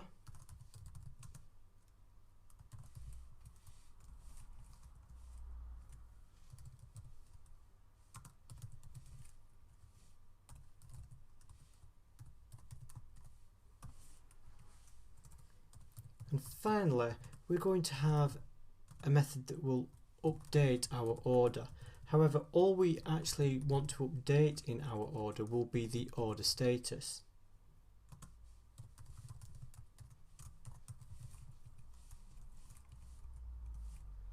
So to do this, we're simply going to update the updated order that we've passed through and then commit the changes.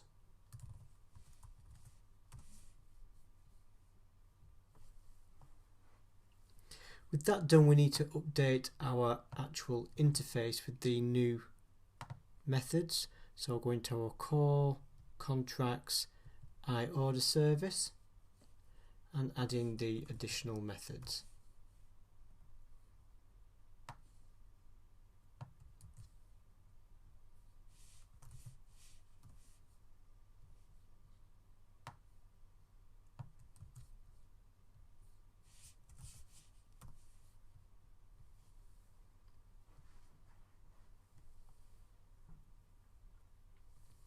With that in place, we can now start hooking things up in an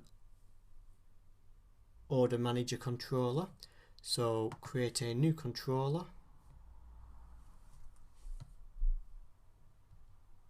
And we shall call it order manager.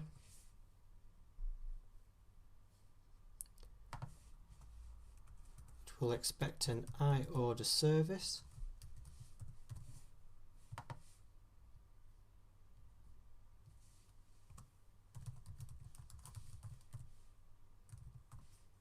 Which we will inject in.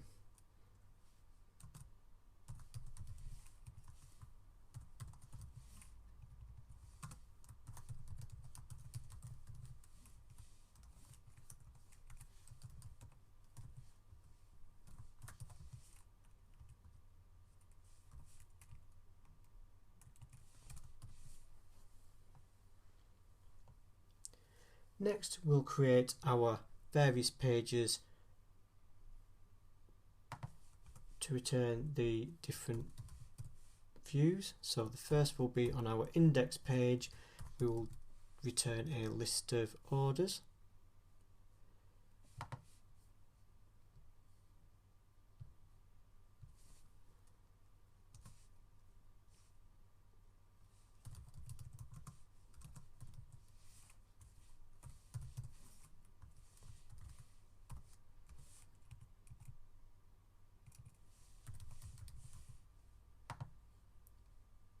Now let's create a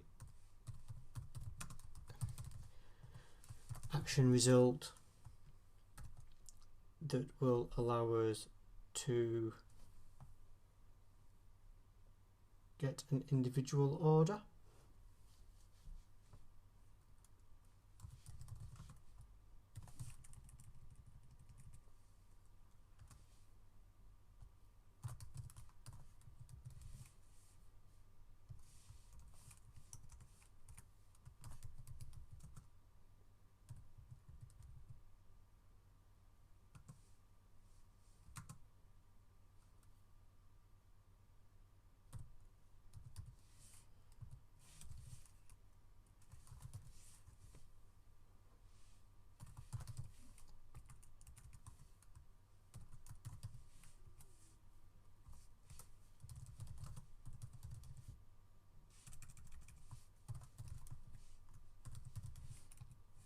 Actually, this get an individual order, because we will, whenever we want to get an order, it will be to edit it. We'll change this method to be update order. We'll then, because we'll be posting back to ourselves with any updates, we're going to create another action result to receive the updated order.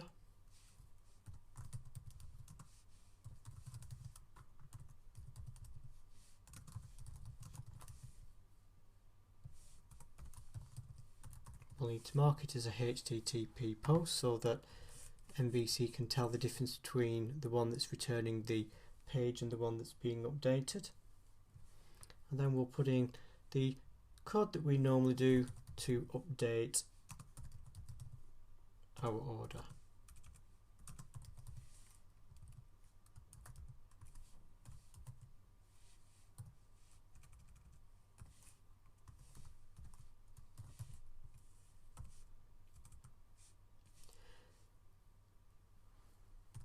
Because we're only ever going to want to update the order status, that's the only item that we will actually change.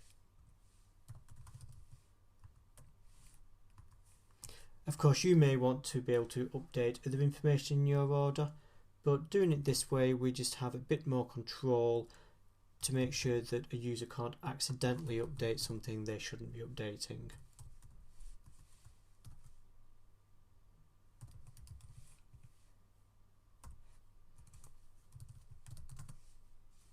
And once we've updated an order, we shall return them back to the list of orders.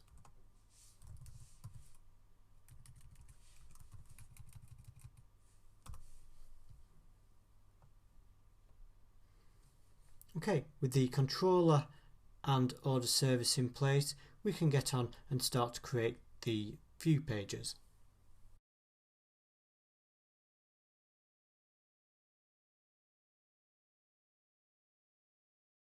With our order service and controller in place, we can now go and create the views. Again, we're not doing anything here that we've not done before. First of all, we'll create our index page. We'll right click and say add view. We're going to use the list template and the model class will be order.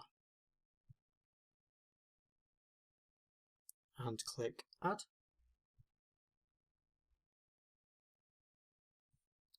There's a few changes we'll want to make here. First of all, we want to get rid of this create link at the top.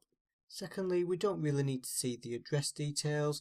What we'll probably want to see is when the order was placed, the user's name and email, and an order total possibly, but we'll get rid of the address details here, so delete everything but leave the order status. Similarly, do the same in the for each where it lists through the model. Again, get rid of the address details. We also want to update these action links here. Basically, we only want one, which will be the edit method, and rather than edit, it wants to be, the text will want to be manage order, and the actual endpoint is update order rather than edit, and then save that page. Next, we want to create our details page. We'll start as usual by right-clicking the update method and adding a new view.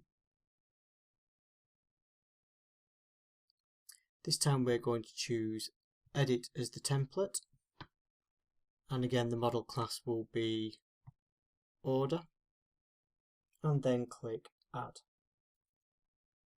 So this first page is okay, but only includes order details and none of the order items within it. So we're going to need to add a table with the order items to the bottom of this order page. Also, even though we chose the edit template, in fact I only want to allow the status to be changed. So I'm going to change all the editor fors to display fors, and we can also get rid of some of the validation. So remove these validations.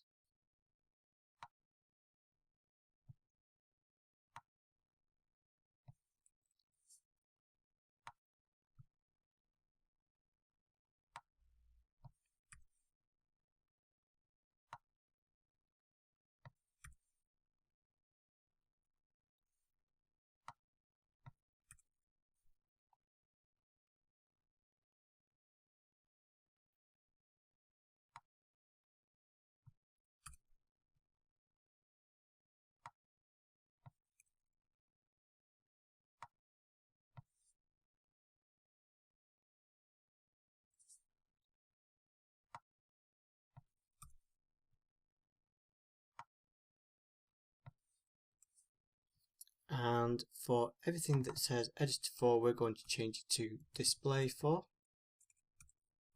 So rather than display an editable box, we just want it to actually display the text.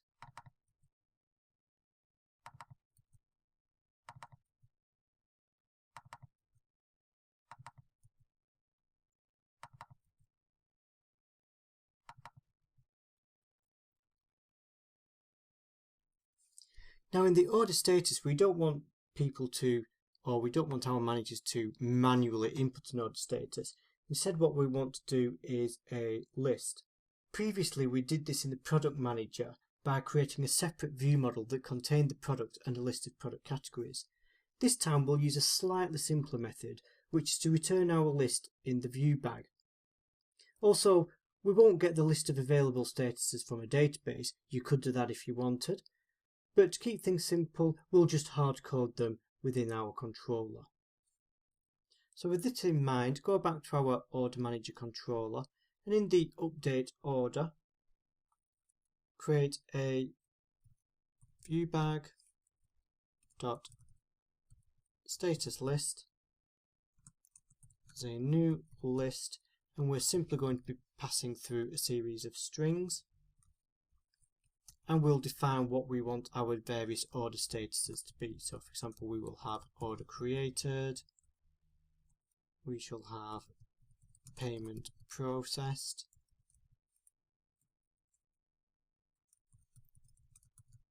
order shipped, and order complete. That's the only change we actually need to make in the controller. Go back to our HTML page, and what we actually want to do is to move our order status to the top, because that is going to probably be the most important thing.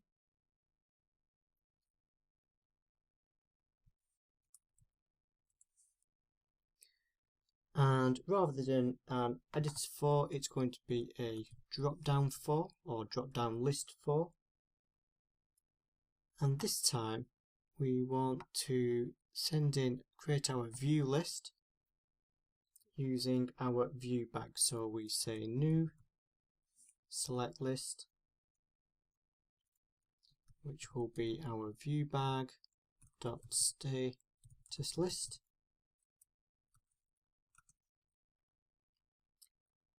And then again, we need to send through some HTML attributes.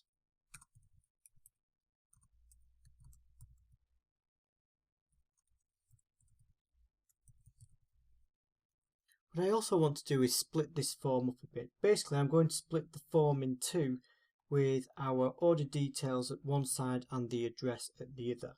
So again, when we've done this similarly, what we've done is created an additional div tag with a class of col md6. So we'll keep on this side up to the email address, and then we'll create the other column that will just contain our actual shipping address.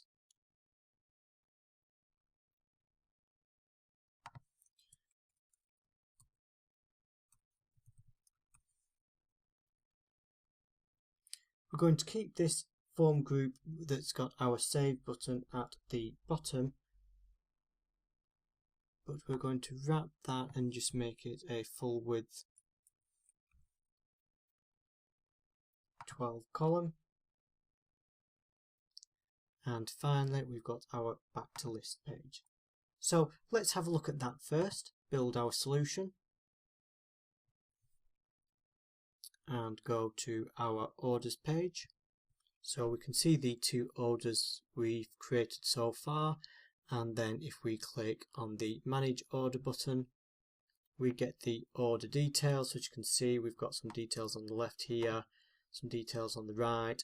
The only thing we can change though is the order status, so we can change that and save it, and then it takes us back to our list with the details. Obviously what we need now is underneath this page is the order details. We could do this manually. A common method I would do would be to actually create a new view as a list view and then copy and paste the details in. But instead I'm going to scaffold out a partial view, similar to what we've done before, and embed that partial view instead. Again, I'm doing this to simply just demonstrate the various ways in which you can do these things. So what we will do is we'll switch to our views folder, to our order manager. We shall right click and say add view. We will call our view order items. It's going to be a list and the model class will be order item. Importantly, we're going to create this as a partial view, so we need to make sure that that there is ticked and click add. So in the page that gets scaffolded out, we're going to remove the items we're not bothered about. So for example, we don't need created at, we don't need order ID, product ID. We want the product name, the price, and the quantity. We'll get rid of the image from here. We could have it on and display it as we did in the basket, but I'm not too bothered about that at the moment. In this final column here, we're going to display the line total. Again, so as we're iterating through the actual items, again, get rid of the bits we don't want. And rather than having editing links here, we're going to display our line total. Again, this is very, very similar to what we did when defining our basket.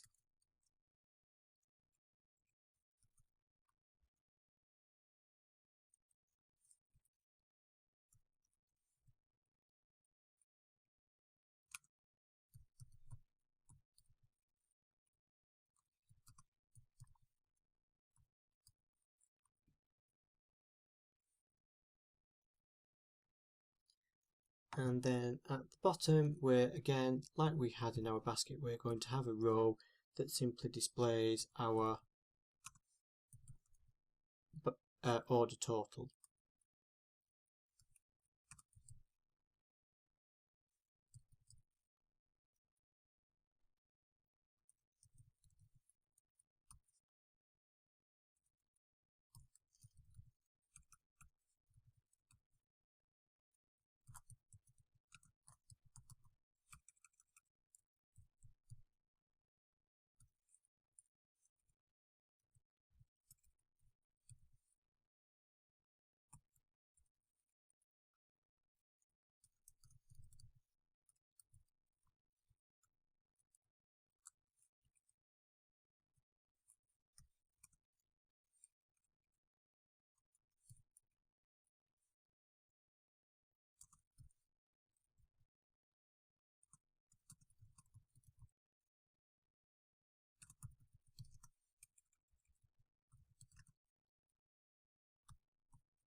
And again, just like our basket, to get the order total, we're just going to have an inline LINQ query that will sum up all the items. So save that, and the final step will be in our order page. We'll put this after the save button, but before this last curly brace, because it's got to be contained within this actual begin form. And we shall use HTML partial order items, and because if we just go back to our order items, because it's expecting a list of order item, we need to actually pass those in, and we'd simply do that by passing in the order items as part of the HTML partial constructor. Save that and build our solution. And again, refresh our page. Now underneath we get our order items. Few things to tidy up here. Now order items page, let's get rid of the create button, and we have a semicolon there that we don't need. Save that and reload. And there we have the order manager. As always, we'll finish there by making sure we've got our work in a branch.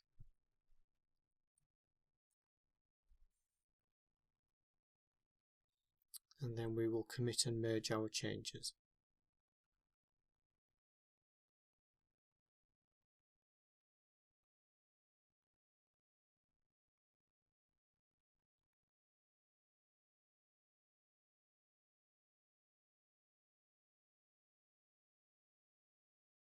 Now we can manage orders and manage products. You might have noticed that actually at the moment anybody can get into any of these admin pages. So for example, at the moment I've got my website loaded. As you can see, I'm not actually logged in, but if I click the admin tab, you can see I can get into our admin menu, and then into each of these we can get into and edit the individual products and so on. Obviously this is not what we want, so what we need to do is secure these pages.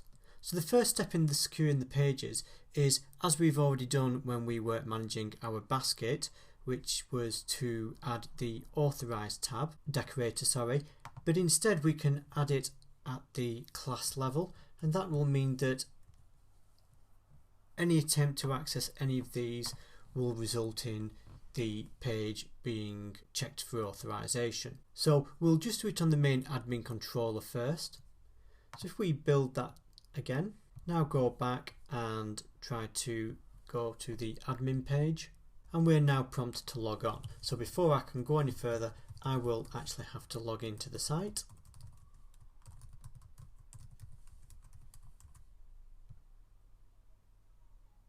And now we can get into the admin pages.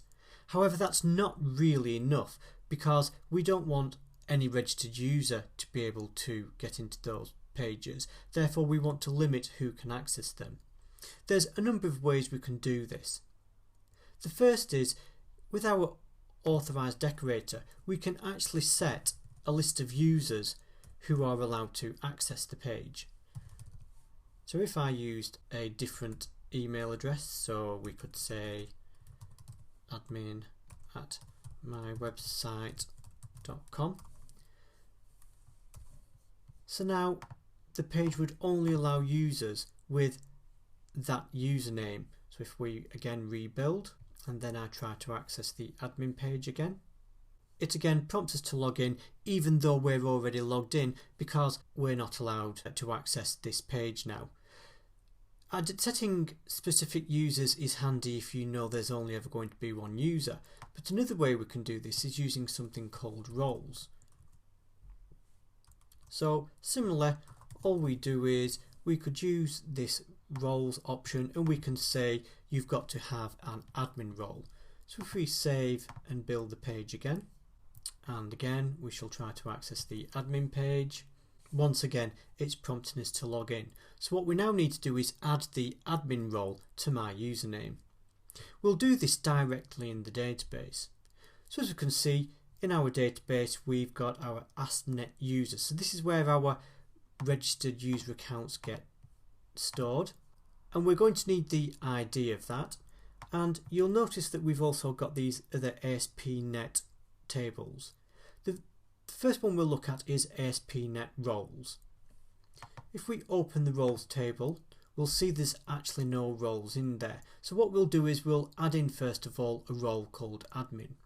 Now this is going to want an ID field, so the easiest way to insert this and generate that ID field for us is if we right click on the ASP.NET roles and we'll say script table as insert to new query editor window.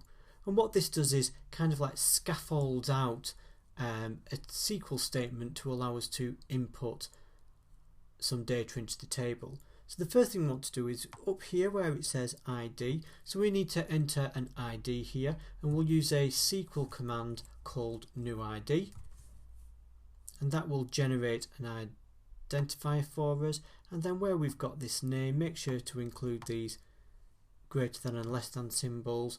We'll use single quotation marks and we'll type admin. If we now go up to the top here and click execute, go back to our ASP.NET roles table and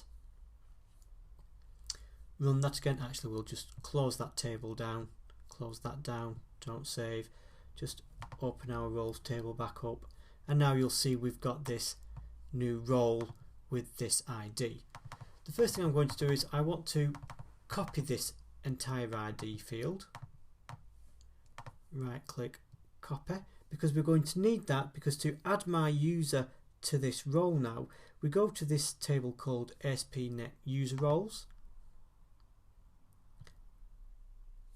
and we insert the user ID and the role ID. So we've just copied the role ID, so we'll paste that in. Now let's go to our users table and get our user ID, copy that, and again paste that in. Press enter, and that's put in the table. So now we've got an ASP.NET role called admin, and we've added our user to that role. If we now go back to the page, we'll actually have to log out because roles get set when you initially log in. So let's log back in.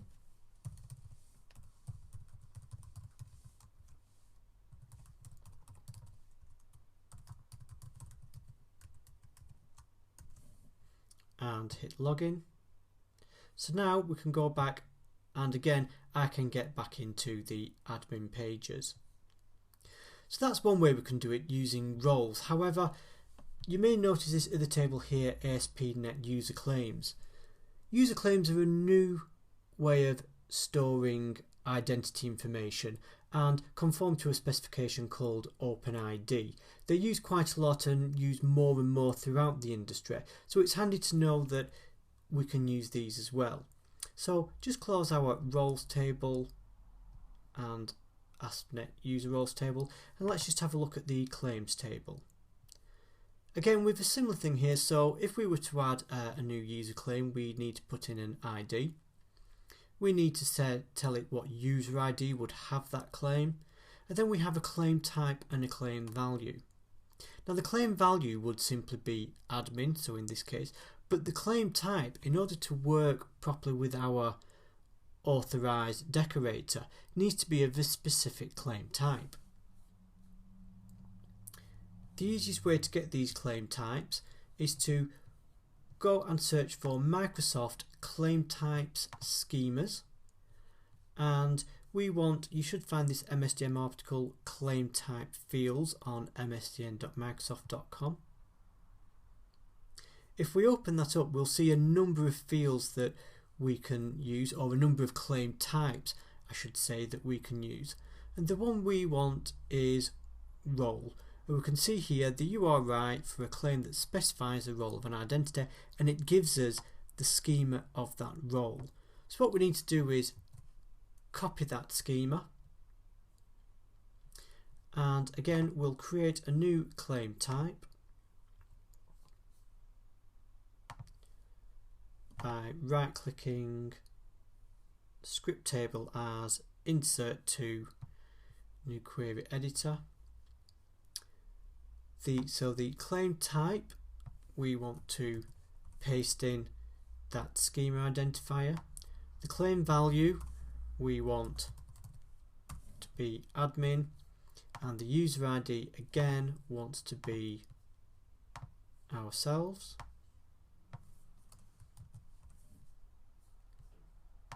Execute that, and then just make sure it's in the claims table. So we now have a claim type of role with a claim value of admin. Just to prove that it's using that to authenticate us, go in and remove the ASP.NET user role that we had. Now go back to our ASP.NET application. Again, we'll need to log off and log back in so that the login mechanism will pick up our claims we've just added.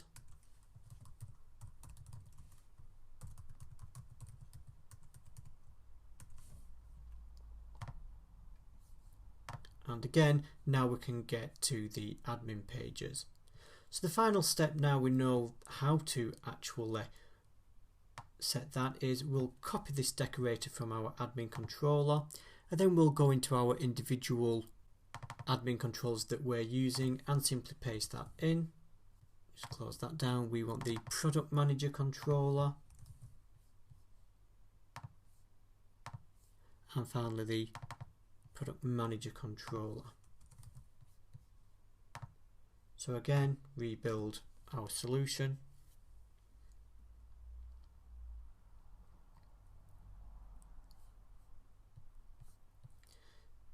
And so now we've added that on.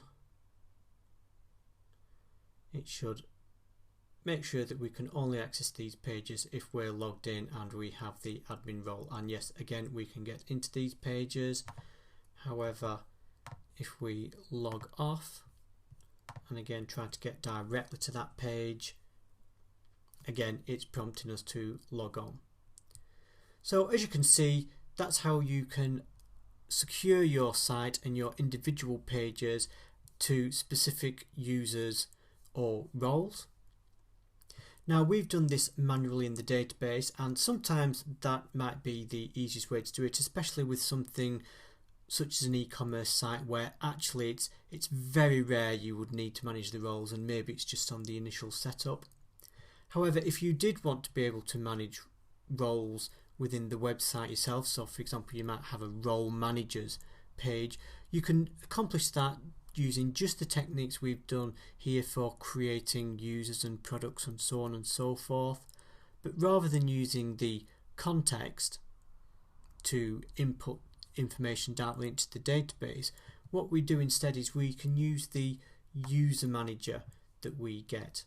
So you might add some pages within the manage controller, and to add specific users and roles and so on, you would use the user manager, and in here we have add claim, where you would send in the user ID and a particular claim if you want to do it via claims, or you could add role to add a specific user ID and role. The final step I want to undertake, just to tidy things up, is at the moment, even when we're not logged in, we have this admin menu here. Obviously, if a user would click the menu, they would have to be authenticated and be in the role. However, it would be better if the admin menu just didn't appear unless you were an admin. And this is easy to do. If we go to our shared folder in views, shared and layout, first of all find the line that has our admin menu, and what we can do is we can wrap this in a check to ensure that a user is not only logged in but is in the role. To do that, we can use inline syntax. So we do at if request.isAuthenticated, so that will make sure that the user is logged in, and we can also check that user is in role. We need a curly brace and a closing curly brace, so it's completely encapsulating this line. So if we now save that, now go back to our page and refresh the page. Now the admin menu has disappeared completely. However, if we're to log in,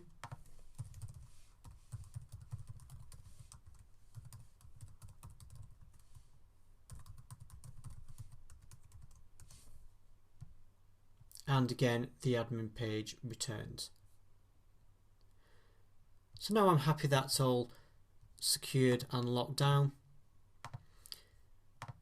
We'll finish all this by simply creating our final branch,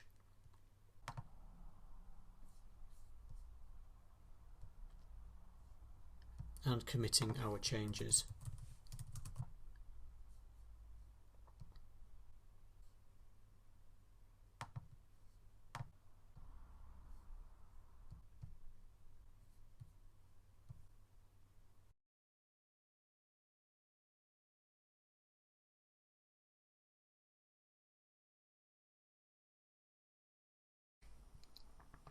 Hi there, welcome back to another Q&A.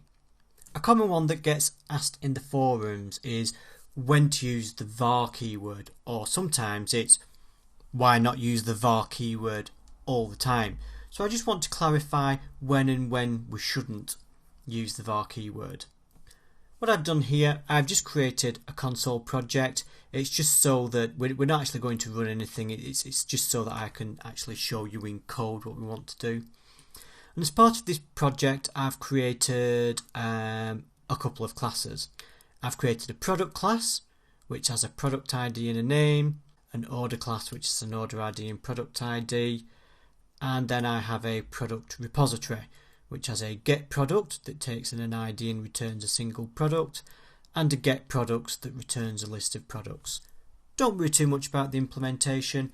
It's purely for sample purposes so I can show the var keyword. So, as we discussed in some of the lectures, we can declare variables in a number of ways. One way we can do it is declaring a variable explicitly. So we can say product p equals new product. Alternatively, we could actually say var p equals new product. And finally, we could say var p, well actually first of all let's create our product repository. So let's say product repository repo equals new product repository, and var p, let's change that to pp, var ppp equals repo dot get product 1. Okay, so let's have a look at these. All these are equally valid. Product p equals new product, returns a product. Var pp equals new product, returns a product. And var ppp repo.getProduct1 equals new product. The first reason why we might and might not want to use the var p word is not actually a technical one, it's one of readability. By looking at this line, we can see straight away that P is a product. We know it because we declared it as a product and we've said new product. On the next line, we've said var pp. Now, if we just look at that on its own, we don't actually know what pp would be. It could be anything. However, because we're then saying new product, well, okay, now we have a very good idea. Now let's imagine we're doing this line here. Ignore this bit here that gives it away. Say we just have a repo dot, in fact, instead of get product, let's say just get list.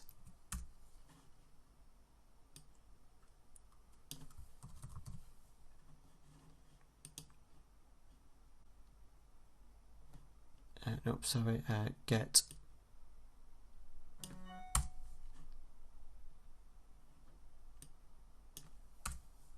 okay, so now in this instance we have var pp equals repo.get. Now by purely looking at that line of code we have no idea what ppp is. Now granted, we could hover our mouse over and it will tell us it's product ppp because it's worked out what it should be. However, sometimes someone might just be looking at your code in something such as GitHub or Visual Studio Online, in which case they wouldn't get the full internal sense capabilities. And by looking at that, especially if we couldn't see any of those and we just had this line ppp repo.get, we have no idea what ppp is. So from this point of view, we would be far better to say product ppp equals repo.get, so that anybody reading the code can see straight away exactly what that variable is. As I say, from a technical standpoint, it makes no difference. It is a pure usability point of view. Now let's look at another example. Let's say we have var b. Actually no, we'll say var o. And what o is going to be, it's going to be an order. So we're going to say if p does not equal null, o dot, because what we're trying to do is we're creating a new order and we want to set the product ID of that order. We can't. Now why is that? Now let's have a look under here. Implicitly typed variables must be initialized. So what's happening here is that the compiler itself has no idea what O should be because we've not actually defined what it is. We can only use this var keyword if we are explicitly assigning something to it straight away. So what we could do instead is equals new order, and now we can start using the object.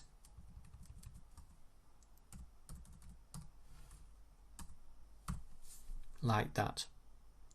So from a technical standpoint, that's when you have to use either an explicit keyword or a new explicit instantiation. Otherwise, the compiler simply does not know how to do it.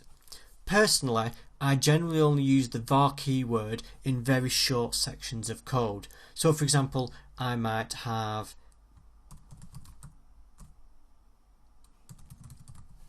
list products equals repo dot get list,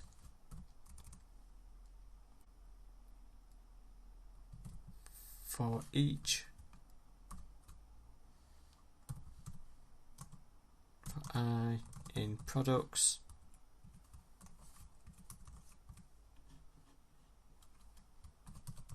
order O equals new order O dot ID equals product ID. So what we can see here is, hang on. So what we can see here is that we're using the var within the constraints of an actual for each loop. So because it's a very constrained item of code and outside this actual loop this is no longer valid, that is when I would use a var keyword. Generally speaking, I would try to shy away from it because I find using a var keyword in this kind of example is, well, basically I find it a little bit lazy. A final example I'd like to go through is one that came up, which is why not use var instead of using interfaces. So let's have interface product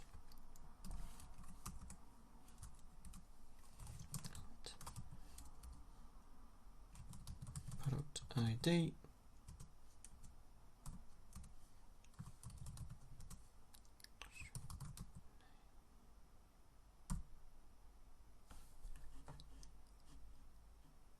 actually we'll use IntelliSense here to actually extract our interface.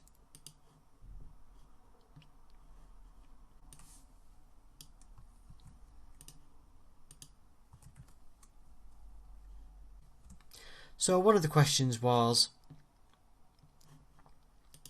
rather than saying iProduct equals new product, why not just use var equals new product? Why bother with interfaces at all? Well, the whole point of using interfaces is so that we don't need to worry about the implementation at runtime. So within the confines of a single item of code like this, using interfaces wouldn't necessarily be particularly useful. But when you're talking about using interfaces in a wider project where we want to inject specific implementations, then the whole point of using an interface is that we don't need to define that implementation at any point. What do I mean by this? Well, let's imagine we had another class. Let's call it a worker class.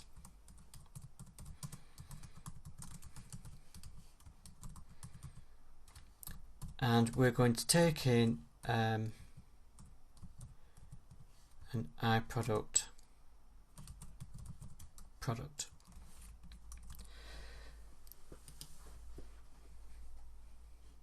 Whoops.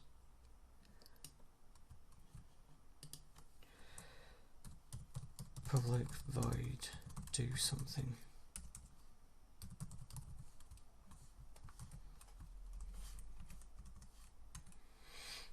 So while we're working in this code, we can say product.name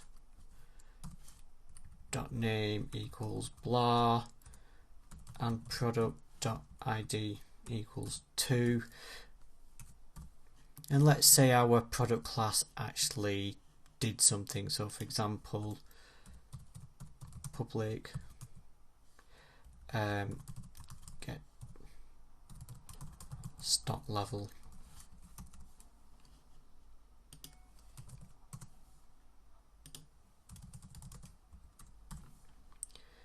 So we can say, where's our class gone? So we can say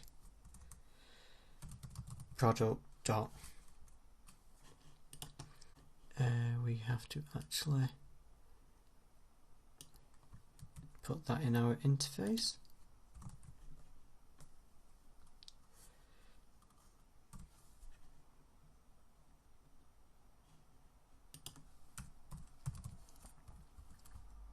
Okay, so while we're working in this worker class, we can reference our product against the actual interface. Okay, now let's say we had a second implementation of product.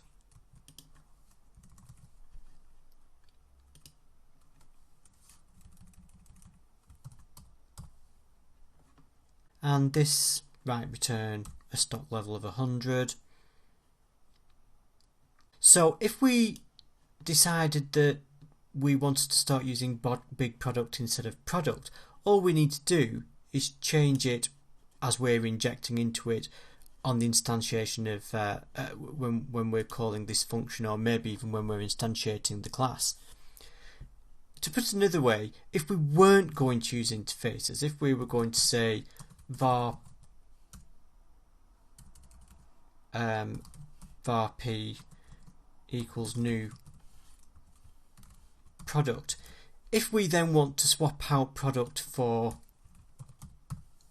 big product, for example, it means we have to go through every class where we've changed our big product, where we've changed our implementation from product to product, and update that line of code. And if we've missed it in another class, or it's a very big class and it's hidden somewhere, we've not found it properly, it means we get errors because we're going to be working against two different concrete implementations.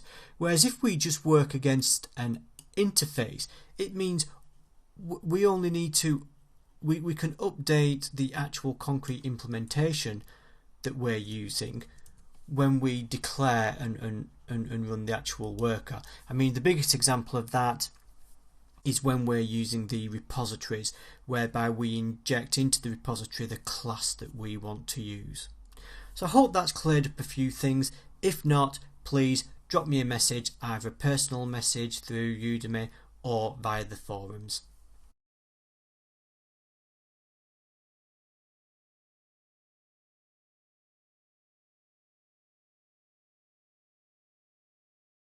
Hi there, and welcome to one of our new Q&A videos. In the forums, people often come across problems when they're going through the examples that we set, and that's quite expected. One of the reasons for this is that software is always being updated. So for example, one of the core components that we rely upon is Entity Framework, and Entity Framework is constantly being updated. So the problem this causes is that as you run through the tutorials, you'll be creating your projects from scratch, and you will when you install Entity Framework, for example, you will install the current version. However, if you then download my sample project and add that code in, well, these components might be using an older version of Entity Framework, and that can cause issues.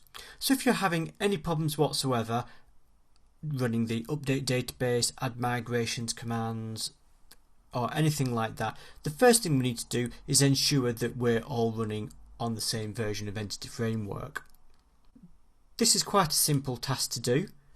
If we right click our solution and say manage NuGet packages for solution, if we click this consolidate, we'll see that Entity Framework, we've got two different versions. So our DAL is at 6.11 and our web UI is at 6.13, which isn't, of course, very good. So what we want to do is bring our DAL up to the latest stable version. So if we select that checkbox there and click install, accept the license agreement, and that's now going to bring the two versions back in line, and that will actually fix quite a few problems that you might experience.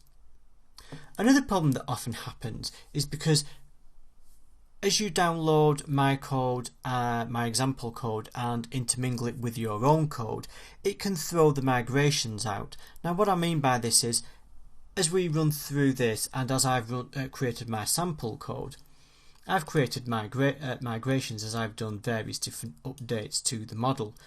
Now you might have created your own updates to the models, or you might have created your own models, and so if you then bring in my models and the migrations and this, that and the other, it all gets very confused, and when you try to run an update database or an add migration, it just starts throwing errors here, there and everywhere.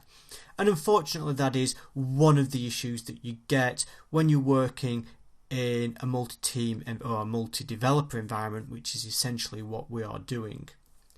So in cases when this happens, the best and quickest thing to do is simply to delete everything we've got at the moment from the database and just re-enable migrations. So to do that, we simply right click the migrations folder in our DAL project and delete the entire folder. The next thing we need to do is go and delete our actual database. Now the easiest way to do that is through SQL Server Management Studio. If you've not already installed that, I suggest you go and install it.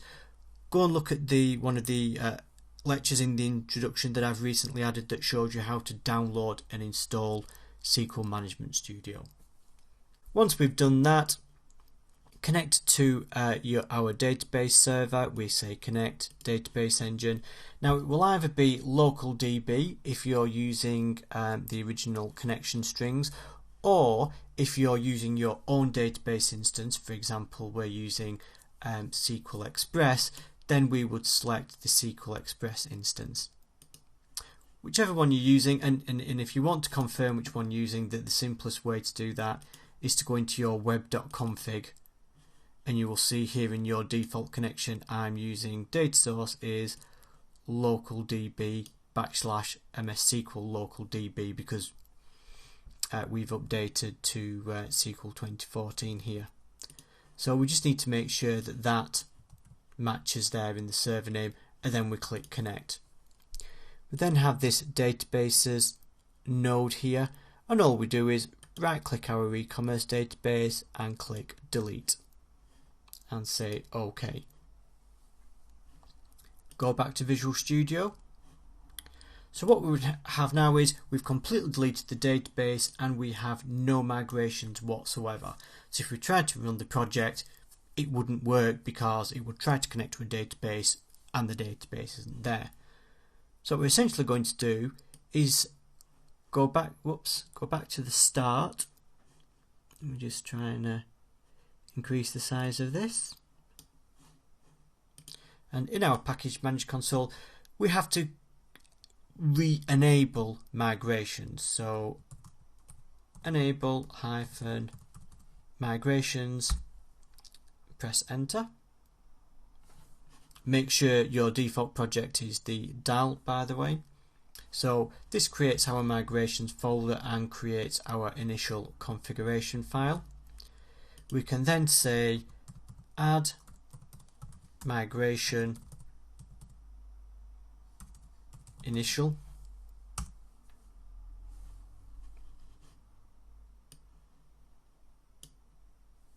and that is now going to go and create our new initial migration. But the difference now is that's going to create the entire database as it looks now according to your model. So we now don't have all these multiple migrations, we just have the one single migration that takes us to where we want to be. Finally, we now just need to tell it to actually create our database. So if we update database, it's applied the migration, and so now if we go back to our SQL server and hit this button here that says refresh, and our e-commerce database is back. Granted, all your actual data in those tables are now going to be deleted, so only ever do this because it's very destructive. So only ever do that while we're in development, never do that on a live system. So to recap, if when you're going through the tutorials you have any issues, the first thing we should try and do is check the NuGet packages for the solution and make sure that they're all at the same version. Delete our migrations folder, delete the database, and then just re-enable migrations, add a new migration, and take it from there.